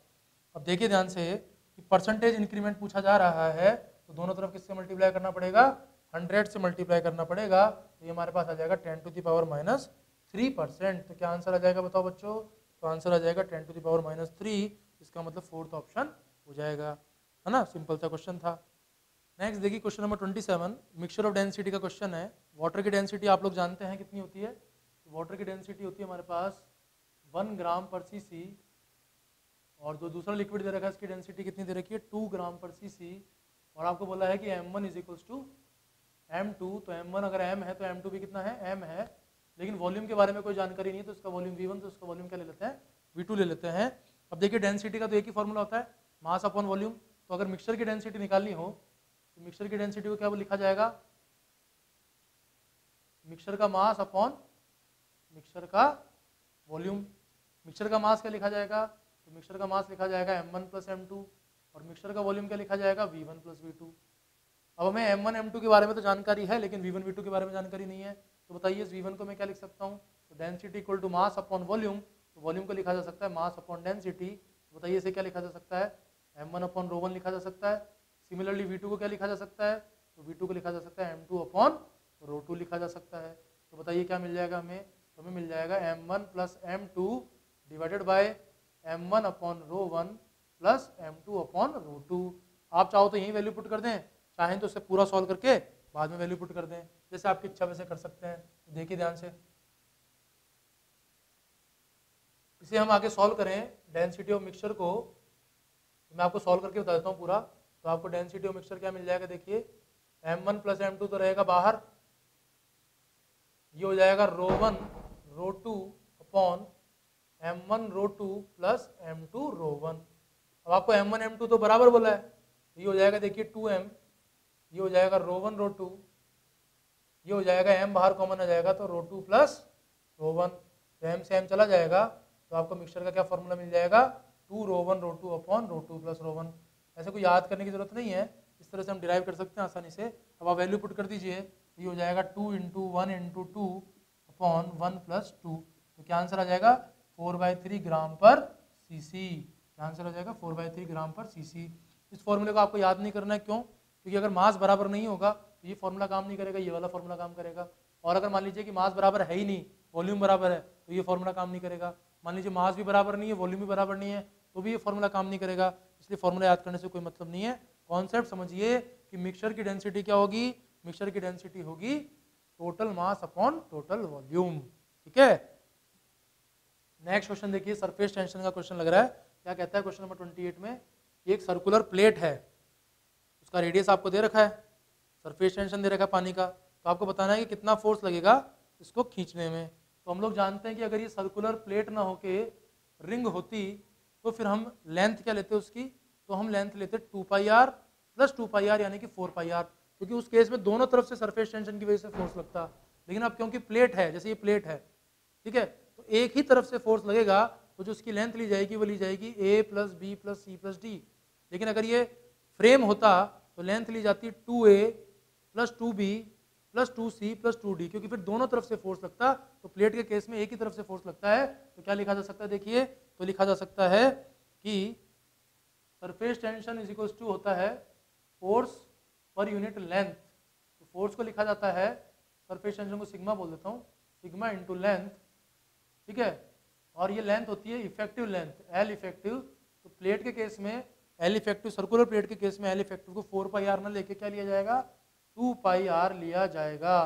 अब बताइए सिग्मा कितना दे रखा है अपने को, ये दे रखा 75 डायंस पर सेंटीमीटर, ये तो हो जाएगा 75 डायंस पर सेंटीमीटर, मतलब सीजीएस में बोल रहा है।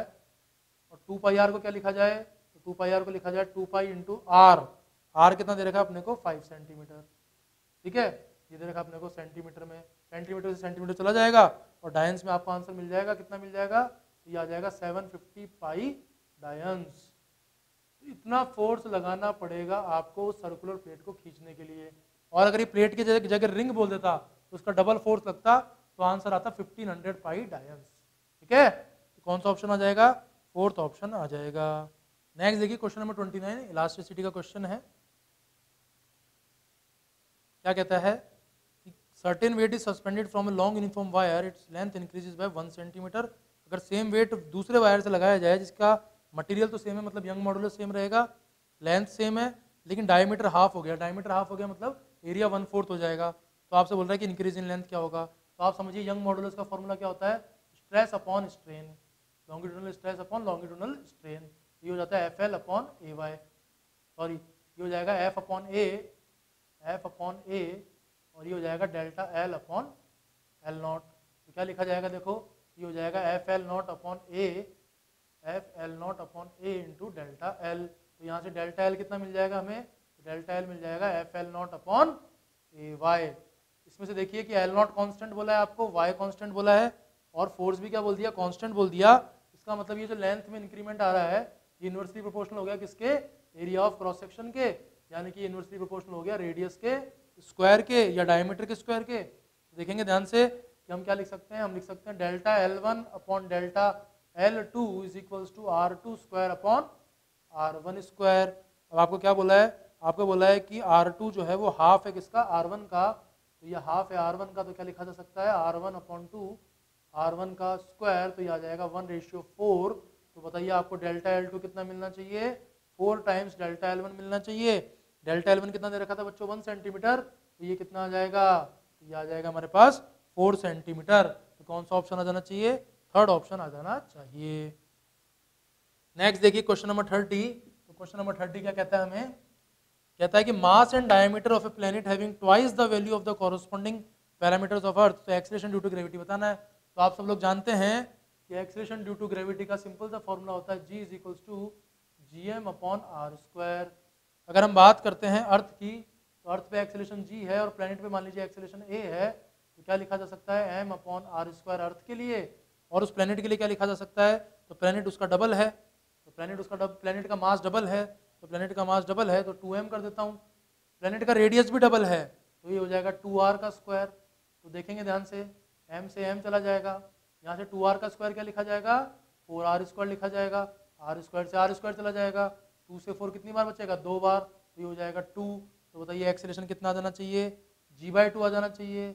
अर्थ के लिए G लेते हैं 9.8, तो बताइए बच्चों क्या आंसर आएगा, तो आंसर आ जाएगा 4.9 मीटर पर सेकंड स्क्वायर। तो कौन सा ऑप्शन आ जाएगा, सेकंड ऑप्शन आ जाएगा। ठीक है, नेक्स्ट देखिए क्वेश्चन नंबर 31। क्वेश्चन नंबर 31 क्या कह रहा है हमें, वर्क एनर्जी पावर का क्वेश्चन है। आपको पोजीशन दे रखा है x इज इक्वल्स टू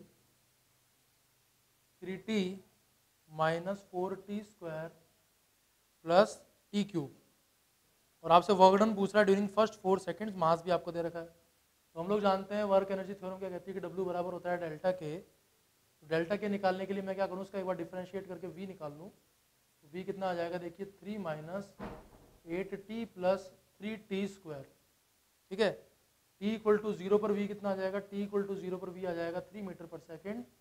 तो देखिए V4 क्या होगा, V4 हो जाएगा हमारे पास 3 माइनस 8 इंटू 4 प्लस 3 इंटू 4 का स्क्वायर। तो ये कितना आ जाएगा, ये आ जाएगा 3 माइनस 32 प्लस 48, तो ये आ जाएगा 19 मीटर पर सेकेंड। ठीक है, अब बताइए W बराबर डेल्टा के हो जाएगा, तो डेल्टा के को क्या लिखा जाए, तो डेल्टा के को लिखा जाए हाफ m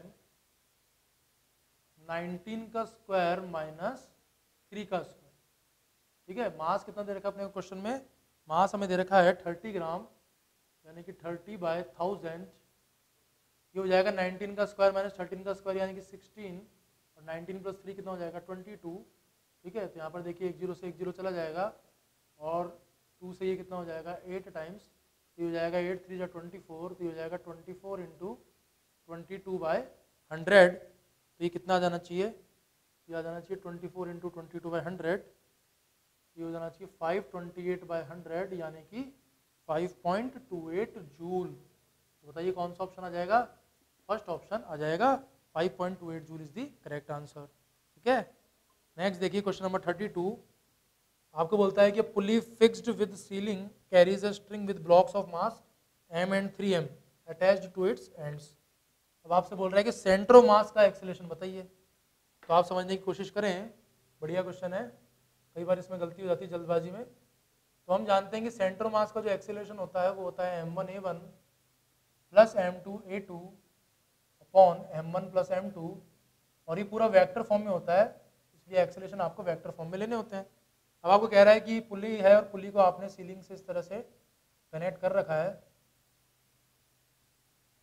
और इस पुली से 2 मास अटैच्ड हैं, ये मास m है और ये मास कितना हो गया 3m। तो ये जो 3m है ये नीचे जा रहा है मान लीजिए a एक्सेलरेशन से, तो ये m ऊपर जाएगा, आपको पता है a एक्सेलरेशन से। तो अपन ये a निकाल लेते हैं पहले फ्री बॉडी डायग्राम बना के। तो ध्यान से देखिए 3mg लगेगा नीचे, और टेंशन अगर इस रोप में टेंशन मान लेते हैं t, तो t लगेगा ऊपर, इसका एक्सेलरेशन a नीचे की तरफ है, तो क्या लिखा जाएगा 3mg minus t is equals to 3ma। Similarly यहाँ पर देखिए कि mg लगेगा नीचे, टेंशन लगेगा ऊपर, और एक्सेलरेशन ऊपर की तरफ है, तो क्या इक्वेशन बन जाएगी t minus m g is equals to m a. अब हमें देखिए टेंशन तो चाहिए नहीं, तो दोनों इक्वेशन को ऐड कर दिया, दोनों इक्वेशन को ऐड कर दिया तो t से t कट गया, तो 3mg माइनस एम जी क्या हो गया 2mg, और 2mg किसके बराबर आ गया 4ma के। तो यहाँ से देखिए एक्सेलरेशन का वैल्यू कितना आ गया g/2 आ गया।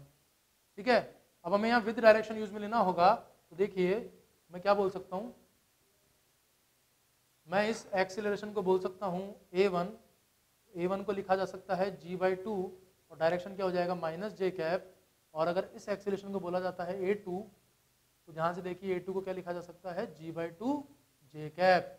अब m1 को मैंने क्या लिया m1 को ले लिया 3m, तो इस इक्वेशन में वैल्यू पुट कर देता हूँ, तो क्या मिल जाएगा देखिए, तो m1 की जगह लिखा जाए 3m, और एक्सेलरेशन हो जाएगा g/2 माइनस का जे कैप, और m2 की जगह क्या लिया जाए m, और एक्सेलरेशन क्या हो जाएगा g/2 का जे कैप, और ये हो जाएगा हमारे पास 3m plus m।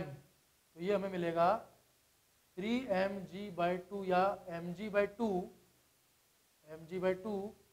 Minus 3mg/2, direction क्या मानी जाएगी जे कैप, और डिवाइड किसका लग जाएगा 4m का डिवाइड लग जाएगा। तो ये कितना मिल जाएगा, ये हमें मिल जाएगा माइनस का 2mg/2 यानी कि माइनस का mg जे कैप अपॉन 4m, तो m से m चला जाएगा, और क्या आंसर आ जाएगा माइनस g/4 जे कैप। तो क्या आंसर आ जाएगा माइनस g/4 जे कैप। मतलब सेंटर मास का जो एक्सेलरेशन होगा उसकी डायरेक्शन तो होगी नीचे डाउनवर्ड्स, और मैग्नीट्यूड कितना आ जाएगा g/4।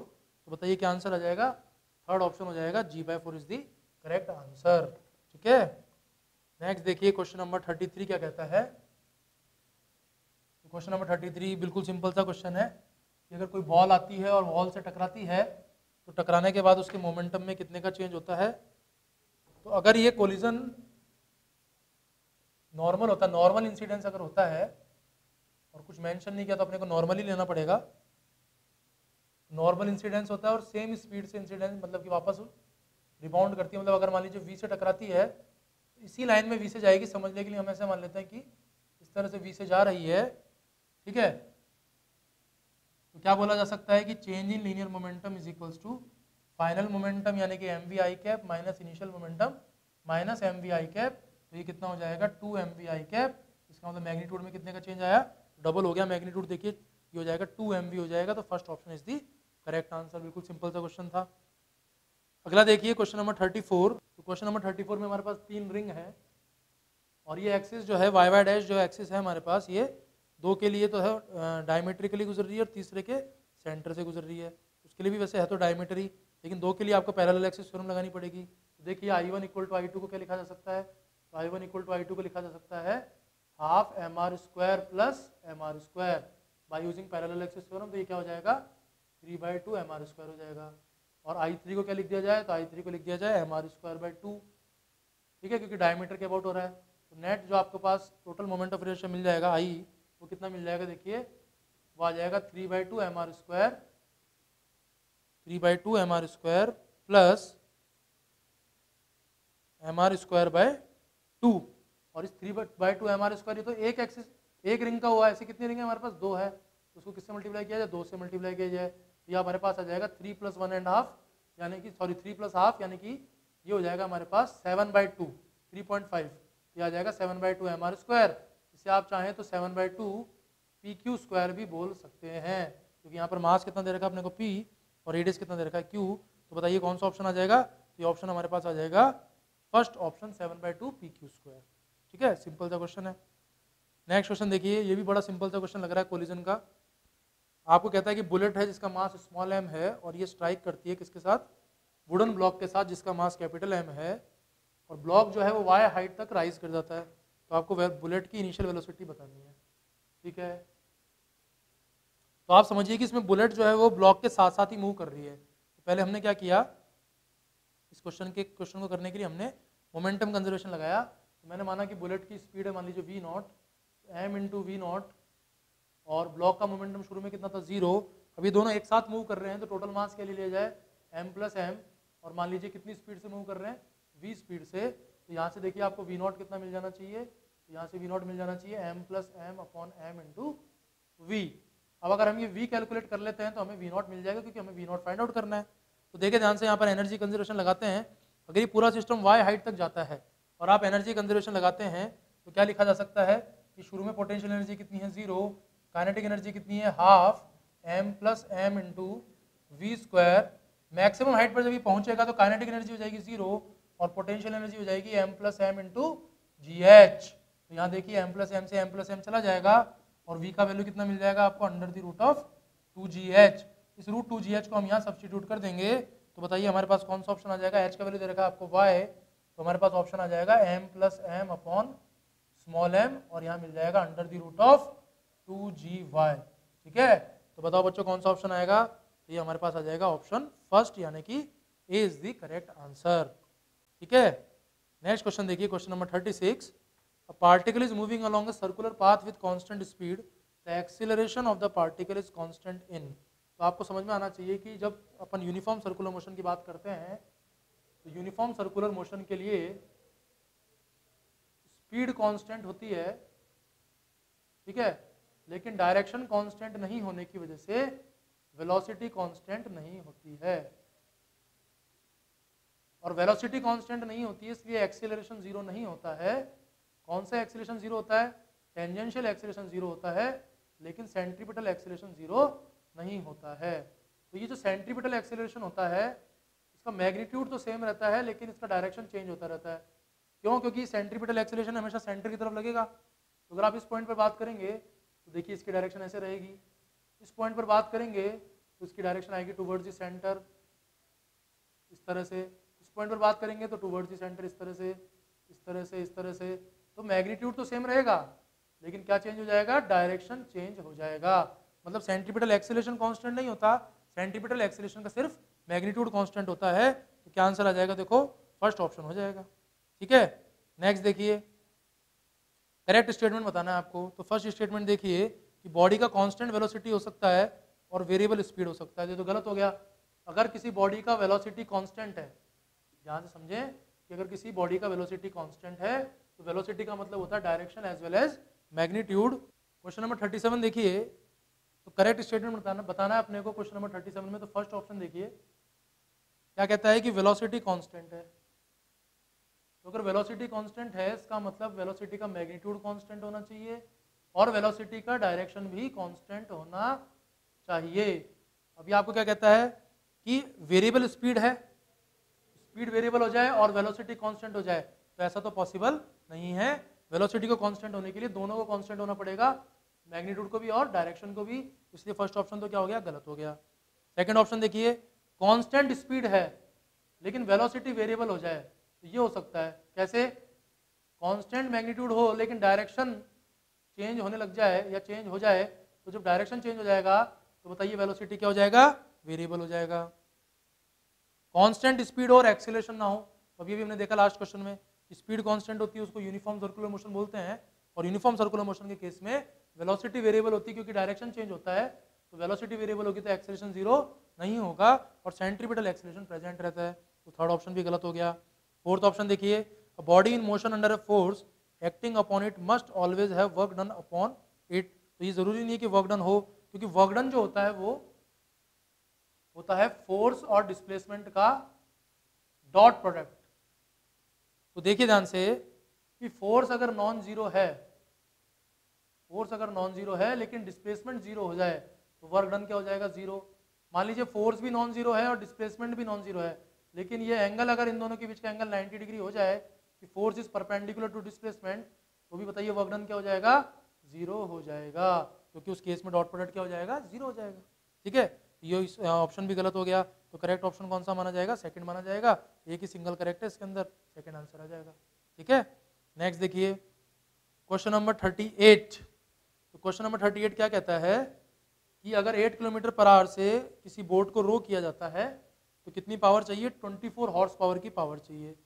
तो जब स्पीड को डबल कर दिया जाएगा तो हॉर्स पावर कितनी लगेगी, पावर कितनी लगेगी। तो हमें पता है कि पावर होता है एफ डॉट वी, पावर होता है एफ डॉट वी या एफ वी भी बोल सकते हैं, और फोर्स आपका प्रोपोर्शनल होता है किसके, फोर्स प्रोपोर्शनल होता है वी के स्क्वायर के, क्योंकि विस्कस फोर्स का जो हमारे पास इनर्शियल फोर्स होता है फ्लूइड में उसका फॉर्मूला आता है रो ए वी स्क्वायर। तो फोर्स किसके प्रोपोर्शनल होता है, वी स्क्वायर के, तो पावर किसके प्रोपोर्शनल हो जाएगा, वी क्यूब के। तो आप ऐसे लिख सकते हैं कि 24 हॉर्स पावर चाहिए और बाद में कितना चाहिए P। तो पहले स्पीड थी 8, अब स्पीड हो जाएगी डबल यानी कि 16, तो 8/16 का क्यूब, तो ये आ जाएगा हमारे पास 1/8। इसका मतलब अब आपको कितनी पावर चाहिए, तो पावर चाहिए 8 टाइम्स यानी कि 8 × 24, तो ये हमारे पास आ जाएगा 192 हॉर्स पावर। 8 × 24 कितना हो जाएगा, तो फोर्थ ऑप्शन आ जाएगा 192 horse power is the correct answer. ठीक है, नेक्स्ट क्वेश्चन देखिए क्वेश्चन नंबर 39। तो क्वेश्चन नंबर 39 क्या कहता है, ये क्वेश्चन नंबर 38 था, क्वेश्चन नंबर 39 क्या कहता है, क्वेश्चन नंबर 39 कहता है कि इनकम्प्रेसिबल फ्लूइड है और इस तरह का कुछ आपके पास अरेंजमेंट है,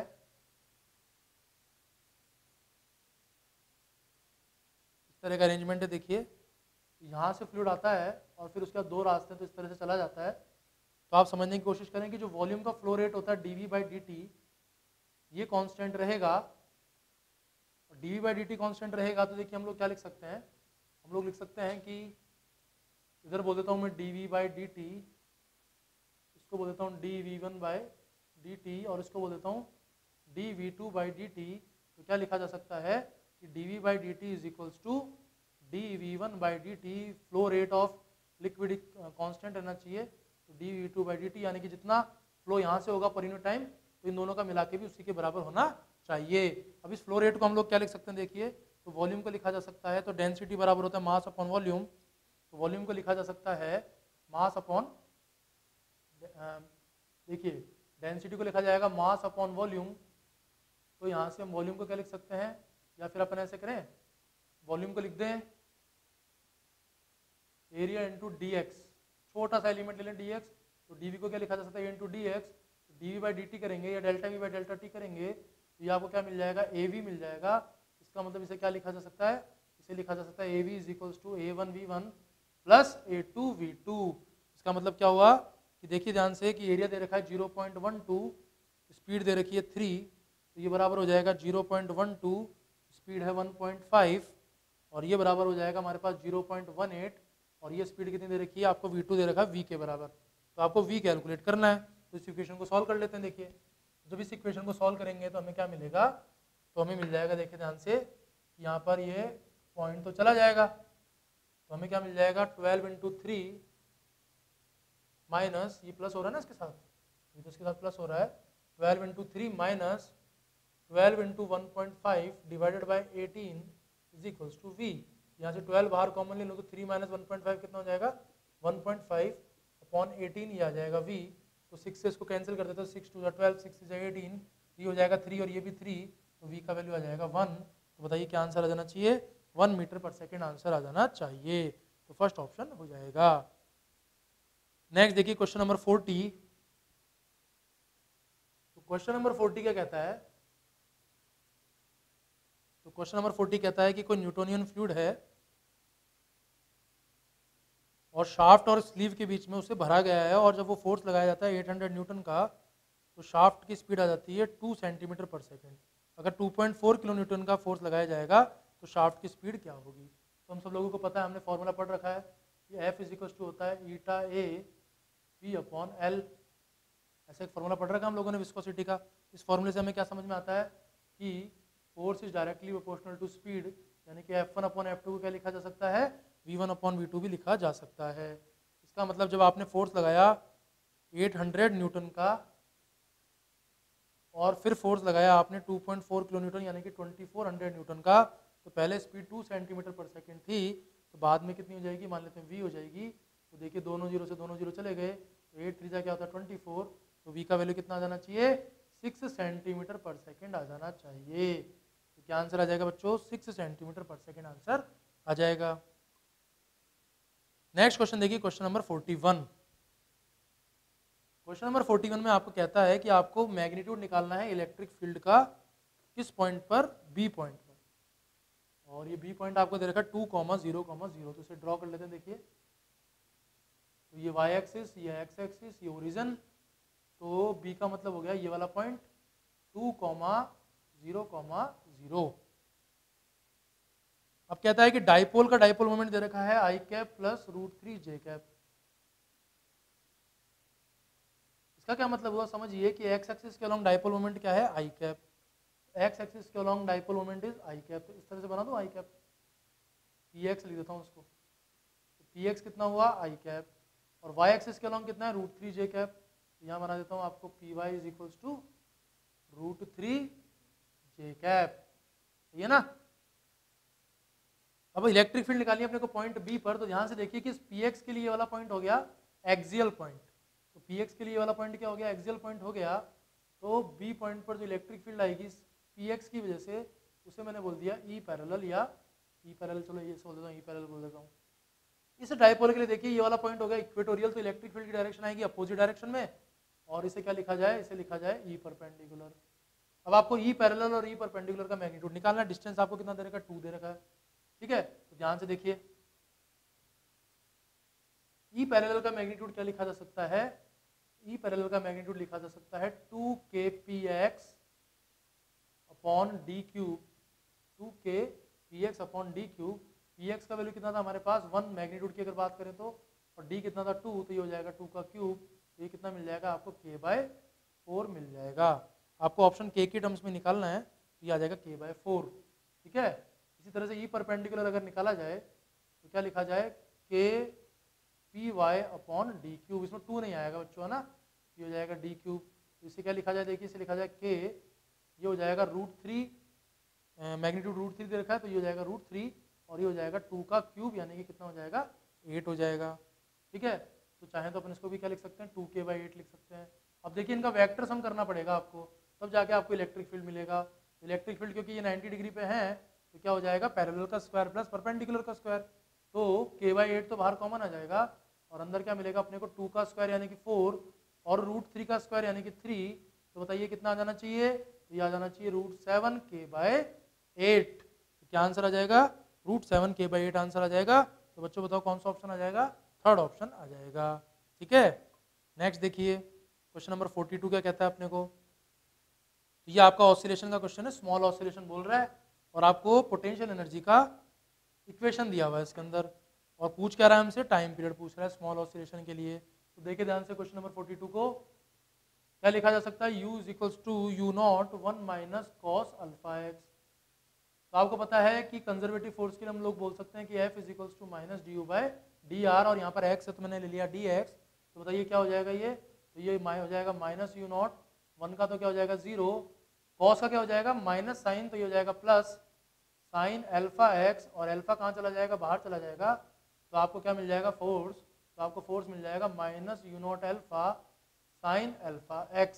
ठीक है, अब ध्यान से देखिए कि आपको बोला है स्मॉल ऑसिलेशन, तो एंगुलर डिस्प्लेसमेंट कम होना चाहिए, तो अगर एंगुलर डिस्प्लेसमेंट कम होगा तो हम इस साइन αx को क्या लिख सकते हैं, तो साइन αx को हम αx लिख सकते हैं। तो देखिए ध्यान से फोर्स का इक्वेशन क्या बन जाना चाहिए, तो फोर्स का इक्वेशन बन जाना चाहिए F = -u0, एक अल्फा था और एक अल्फा और आ जाएगा तो α² × x, और आप जानते हैं कि F को लिखा जा सकता है -kx, F को क्या लिखा जा सकता है -kx लिखा जा सकता है।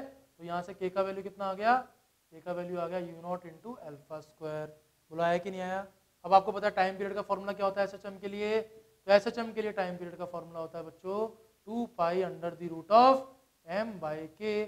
k का वैल्यू आप लोगों ने कैलकुलेट कर लिया, तो ये क्या हो जाएगा m/u0 × α²। तो क्या आंसर आ जाएगा हमारे पास, T = 2π√m/u0 × α²। तो बताइए कौन सा ऑप्शन आ जाना चाहिए, फोर्थ ऑप्शन आ जाना चाहिए। इसने अल्फा ने ए लिया है और मैंने अल्फा ले लिया तो वो तो कोई बात फर्क नहीं पड़ता, अल्फा को ये मान लेंगे अपन, तो कौन सा ऑप्शन आ जाएगा, फोर्थ ऑप्शन आ जाएगा। ठीक है, तो करेक्ट ऑप्शन कौन सा हो जाएगा, फोर्थ हो जाएगा। ठीक है, ओके। नेक्स्ट देखिए क्वेश्चन नंबर 43, इसमें आपको बोलता है कि इक्विलेटरल ट्रायंगुलर फ्रेम है और ये ट्रायंगुलर फ्रेम जो है ये मासलेस रॉड से मिलकर बनाया है। इस तरह से ये ट्रायंगुलर फ्रेम हो गया, यहाँ पर एक मास है हमारे पास A, ये भी m है, ये दूसरा मास है B, ये भी m है, और ये तीसरा मास है C, ये भी m है। ठीक है, तीनों की लेंथ सेम है, इक्विलेटरल ट्रायंगल बन गया ये। तो अब ध्यान से देखिए क्या कहता है कि इसको आपने इस तरह से ओमेगा से रोटेट कराया, तो यहाँ पर ये इस तरह से घूमना चाहिए। तो पूछ क्या रहा है हमसे पूछ रहा है कि अगर ये system uniform angular velocity speed omega से घूम रहा है तो आपको बताना है कि B और C को ज्वाइन करने वाली रॉड में टेंशन कितना होगा। तो मासलेस रॉड टेंशन हर पॉइंट पर सेम रहेगा, हम लोग जानते हैं। तो ध्यान से देखिए अगर इस पॉइंट पे मैं बोल देता हूँ कि टेंशन T है, तो आप समझिए कि ये जो T है इसकी वजह से दो एक्सेलरेशन आएंगे, एक तो आएगा सेंट्रीपिटल एक्सेलरेशन जो कि सेंटर की तरफ होगा, और एक आएगा टेंजेंशियल एक्सेलरेशन। लेकिन यहाँ पर हमें बोला है कि ओमेगा कांस्टेंट है, ओमेगा अगर कांस्टेंट है इसका मतलब स्पीड भी कांस्टेंट हो गई, स्पीड कांस्टेंट हो गई तो टेंजेंशियल एक्सेलरेशन क्या हो गया, 0 हो गया। और अगर टेंजेंशियल एक्सेलरेशन 0 हो गया तो पक्की बात है फिर टेंशन भी क्या होना चाहिए, 0 होना चाहिए। इसका मतलब B और C को कनेक्ट करने वाले रॉड में टेंशन का वैल्यू कितना आने वाला है, 0 आने वाला है, क्योंकि यहाँ पर तो ओमेगा कांस्टेंट होने की वजह से आपको पता है कि जब ओमेगा कांस्टेंट हो जाएगा स्पीड कांस्टेंट हो जाएगा, यूनिफॉर्म सर्कुलर मोशन की तरह एक्ट करेगा, और उस केस में टेंजेंशियल एक्सेलरेशन कितना हो जाएगा, 0 हो जाएगा, तो टेंशन भी कितना हो जाएगा, 0 हो जाएगा। ठीक है, नेक्स्ट देखिए क्वेश्चन नंबर 44। तो क्वेश्चन नंबर 44 आपके पास स्लिपिंग का क्वेश्चन है, रिलेटिव स्लाइडिंग का क्वेश्चन है, और यहाँ पर दोनों सरफेस पर आपको क्या दे रखा है, फ्रिक्शन दे रखा है। तो देखिए ध्यान से कि कुछ इस तरह का डायग्राम है, दो ब्लॉक हैं एक के ऊपर एक, ये ब्लॉक है हमारे पास B 4 kg, और ये ब्लॉक है हमारे पास A 2 kg का। तो ये A है और ये B है, और इस तरह से फोर्स अप्लाई किया गया है। देखिए F, इस F का वैल्यू आपको बताना है, मिनिमम वैल्यू बताना है जिसके लिए A की स्लिपिंग स्टार्ट हो जाए ओवर B। आपको फ्रिक्शन की वैल्यू दे रखी है, कोफिशिएंट ऑफ फ्रिक्शन μ1 कितना दे रखा है, 0.2 यानी कि इस सरफेस पे, और इस सरफेस पे आपको μ2 कितना दे रखा है, तो μ2 दे रखा है 0.4। ठीक है, तो देखिए ध्यान से कि हम मान लेते हैं कि दोनों का एक्सीलरेशन ए है, क्योंकि आपसे मिनिमम वैल्यू पूछ रहा है फोर्स की, तो एक्सीलरेशन सेम मान के इसको सॉल्व करेंगे। तो अगर अपन ए का एफबीडी बनाते हैं, तो जब ए का एफबीडी बनाएंगे तो हॉरिजॉन्टल में देखिए, हॉरिजॉन्टल में कौन कौन से फोर्स लगेंगे, तो हॉरिजॉन्टल में आपके पास फ्रिक्शन फोर्स आएगा, और वो किसकी वजह से आएगा, μ1 की वजह से आएगा, और उसका वैल्यू क्या लिखा जाएगा, मान लीजिए मैंने उसको बोल दिया F1, तो फ्रिक्शन फोर्स लगेगा आगे की तरफ, और ये एक अकेला ही फोर्स है हॉरिजॉन्टल में, इसकी वजह से एक्सीलरेशन आ जाएगा A। तो हम लोग क्या लिख सकते हैं, हम लोग लिख सकते हैं 2 × A = F1, और F1 को क्या लिखा जा सकता है, तो F1 को लिखा जा सकता है हमारे पास म्यू इंटू नॉर्मल रिएक्शन, तो म्यू कितना है 0.2, और नॉर्मल रिएक्शन कितना मिलेगा इस सरफेस पे आपको, तो नॉर्मल रिएक्शन मिल जाएगा 20, तो ये हमारे पास आ जाएगा 4, यानी कि एक्सीलरेशन का वैल्यू कितना आ जाएगा 2 मीटर/सेकंड² आ जाएगा। तो ये हमारे पास एक्सीलरेशन आ गया जो कि कॉमन रहेगा। इसका मतलब ये जो ब्लॉक बी है ये भी इसी एक्सीलरेशन से मूव करना चाहिए। तो जब बी का एफबीडी बनाएंगे, देखे ध्यान से, तो जब बी का एफबीडी बनाएंगे तो उस पर एक फोर्स कैपिटल एफ तो लगेगा आगे की तरफ, तो डायरेक्ट फोर्स कॉन्टैक्ट में आपको वही लेने पड़ेंगे। दूसरा देखिए, इस पर फ्रिक्शन F1 लगा था आगे की तरफ, इस पर फ्रिक्शन F1 लगेगा पीछे की तरफ, तो फ्रिक्शन F1 लगेगा पीछे की तरफ, और इसकी सरफेस पे जो फ्रिक्शन F2 आएगा वो भी किस तरफ लगेगा, पीछे की तरफ, तो F1 में F2 ऐड हो जाएगा, और एक्सीलरेशन A लगेगा आगे की तरफ। तो क्या इक्वेशन बनेगी, F - F1 + F2 = m × A, और m इसका कितना है 4, और A का वैल्यू हमारे पास कितना आ चुका है 2, तो देखिए हम लोग क्या लिख सकते हैं, F = F1 + F2, F1 को क्या लिखा गया 0.2 इंटू, सॉरी F1 को लिखा गया म्यू इंटू नॉर्मल रिएक्शन, यानी कि 0.2 इंटू 20, और F2 को क्या लिखा जाएगा, तो F2 को लिखा जाएगा म्यू इंटू नॉर्मल रिएक्शन यानी कि 0.4, और इसके लिए नॉर्मल रिएक्शन क्या लिखा जाएगा बच्चों, तो इसके लिए लिखा जाएगा 60, और ये आ जाएगा +8। यहाँ से देखिए क्या मिलेगा, पॉइंट से 0 चला जाएगा, यहाँ भी पॉइंट से 0 चला जाएगा, तो आपको क्या मिल जाएगा 4 + 6 4 जा कितना हो जाएगा 24, और यहाँ से मिलेगा 8, तो ये आ जाएगा 28 + 8 यानी कि 36 न्यूटन। तो ये जो मिनिमम फोर्स होगा, तो इस मिनिमम फोर्स का वैल्यू कितना आ जाएगा 36 न्यूटन आ जाएगा। तो बताइए कौन सा आंसर आना चाहिए, तो सेकंड ऑप्शन आ जाना चाहिए 36 न्यूटन। ठीक है, लास्ट क्वेश्चन देखिए, क्वेश्चन नंबर 45। तो क्वेश्चन नंबर 45 क्या कहता है, तो क्वेश्चन नंबर 45 कहता है कि अल्फा पार्टिकल का डिके हो रहा है। तो अल्फा पार्टिकल का जब डिके होता है तो जो रिमेनिंग अपना जो डॉटर न्यूक्लियस बचता है उसकी रिकॉइलिंग होती है। तो अल्फा पार्टिकल अगर आगे जाएगा तो वो रिमेनिंग न्यूक्लियस हमारा कहाँ जाना चाहिए, डॉटर न्यूक्लियस पीछे जाना चाहिए। जैसे गन और बुलेट वाली प्रॉब्लम में हमने देखा है कि बुलेट आगे जाती है तो गन की रिकॉइलिंग होती है, गन पीछे जाती है, जिसे हम रिकॉइल स्पीड भी बोलते हैं। तो इसी तरह से आप बोल सकते हैं कि जब यहाँ पे मोमेंटम कंजर्वेशन लगाया जाएगा तो शुरू में तो मोमेंटम कितना था 0, बाद में अल्फा पार्टिकल के लिए क्या लिख सकते हैं P अल्फा, और डॉटर न्यूक्लियर के लिए क्या लिख सकते हैं PD। दोनों का वेक्टर सम क्या होना चाहिए 0 होना चाहिए। इसका मतलब P अल्फा को क्या लिखा जा सकता है -PD लिखा जा सकता है।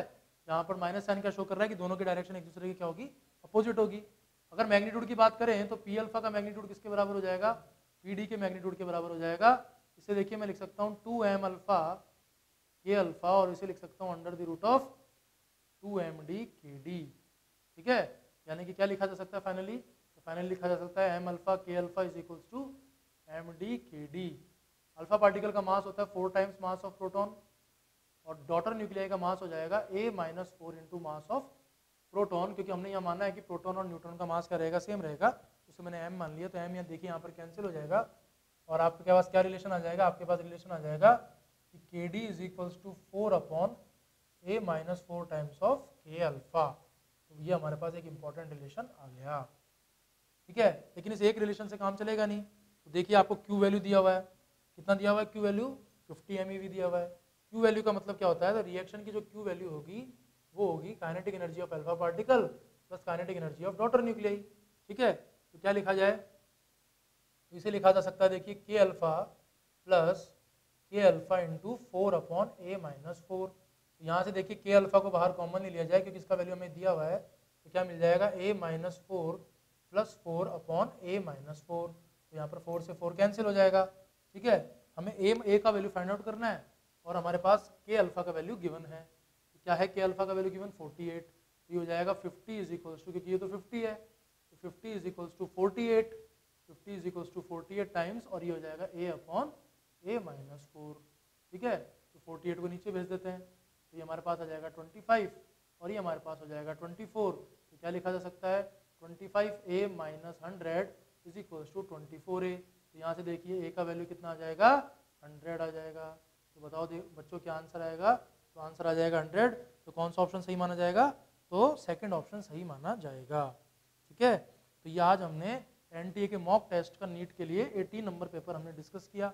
ठीक है, इन पेपर्स को करने से क्या होगा, इन पेपर्स को करने से हमें एक बहुत अच्छी प्रैक्टिस हो जाएगी और दूसरा आइडिया लग जाएगा कि किस टाइप के क्वेश्चन हमसे पूछे जा सकते हैं। ठीक है, तो आप सभी पेपर्स को सॉल्व कीजिए, टाइम टू टाइम आपको सॉल्यूशंस मिलते जाएंगे, है ना। Okay, thank you.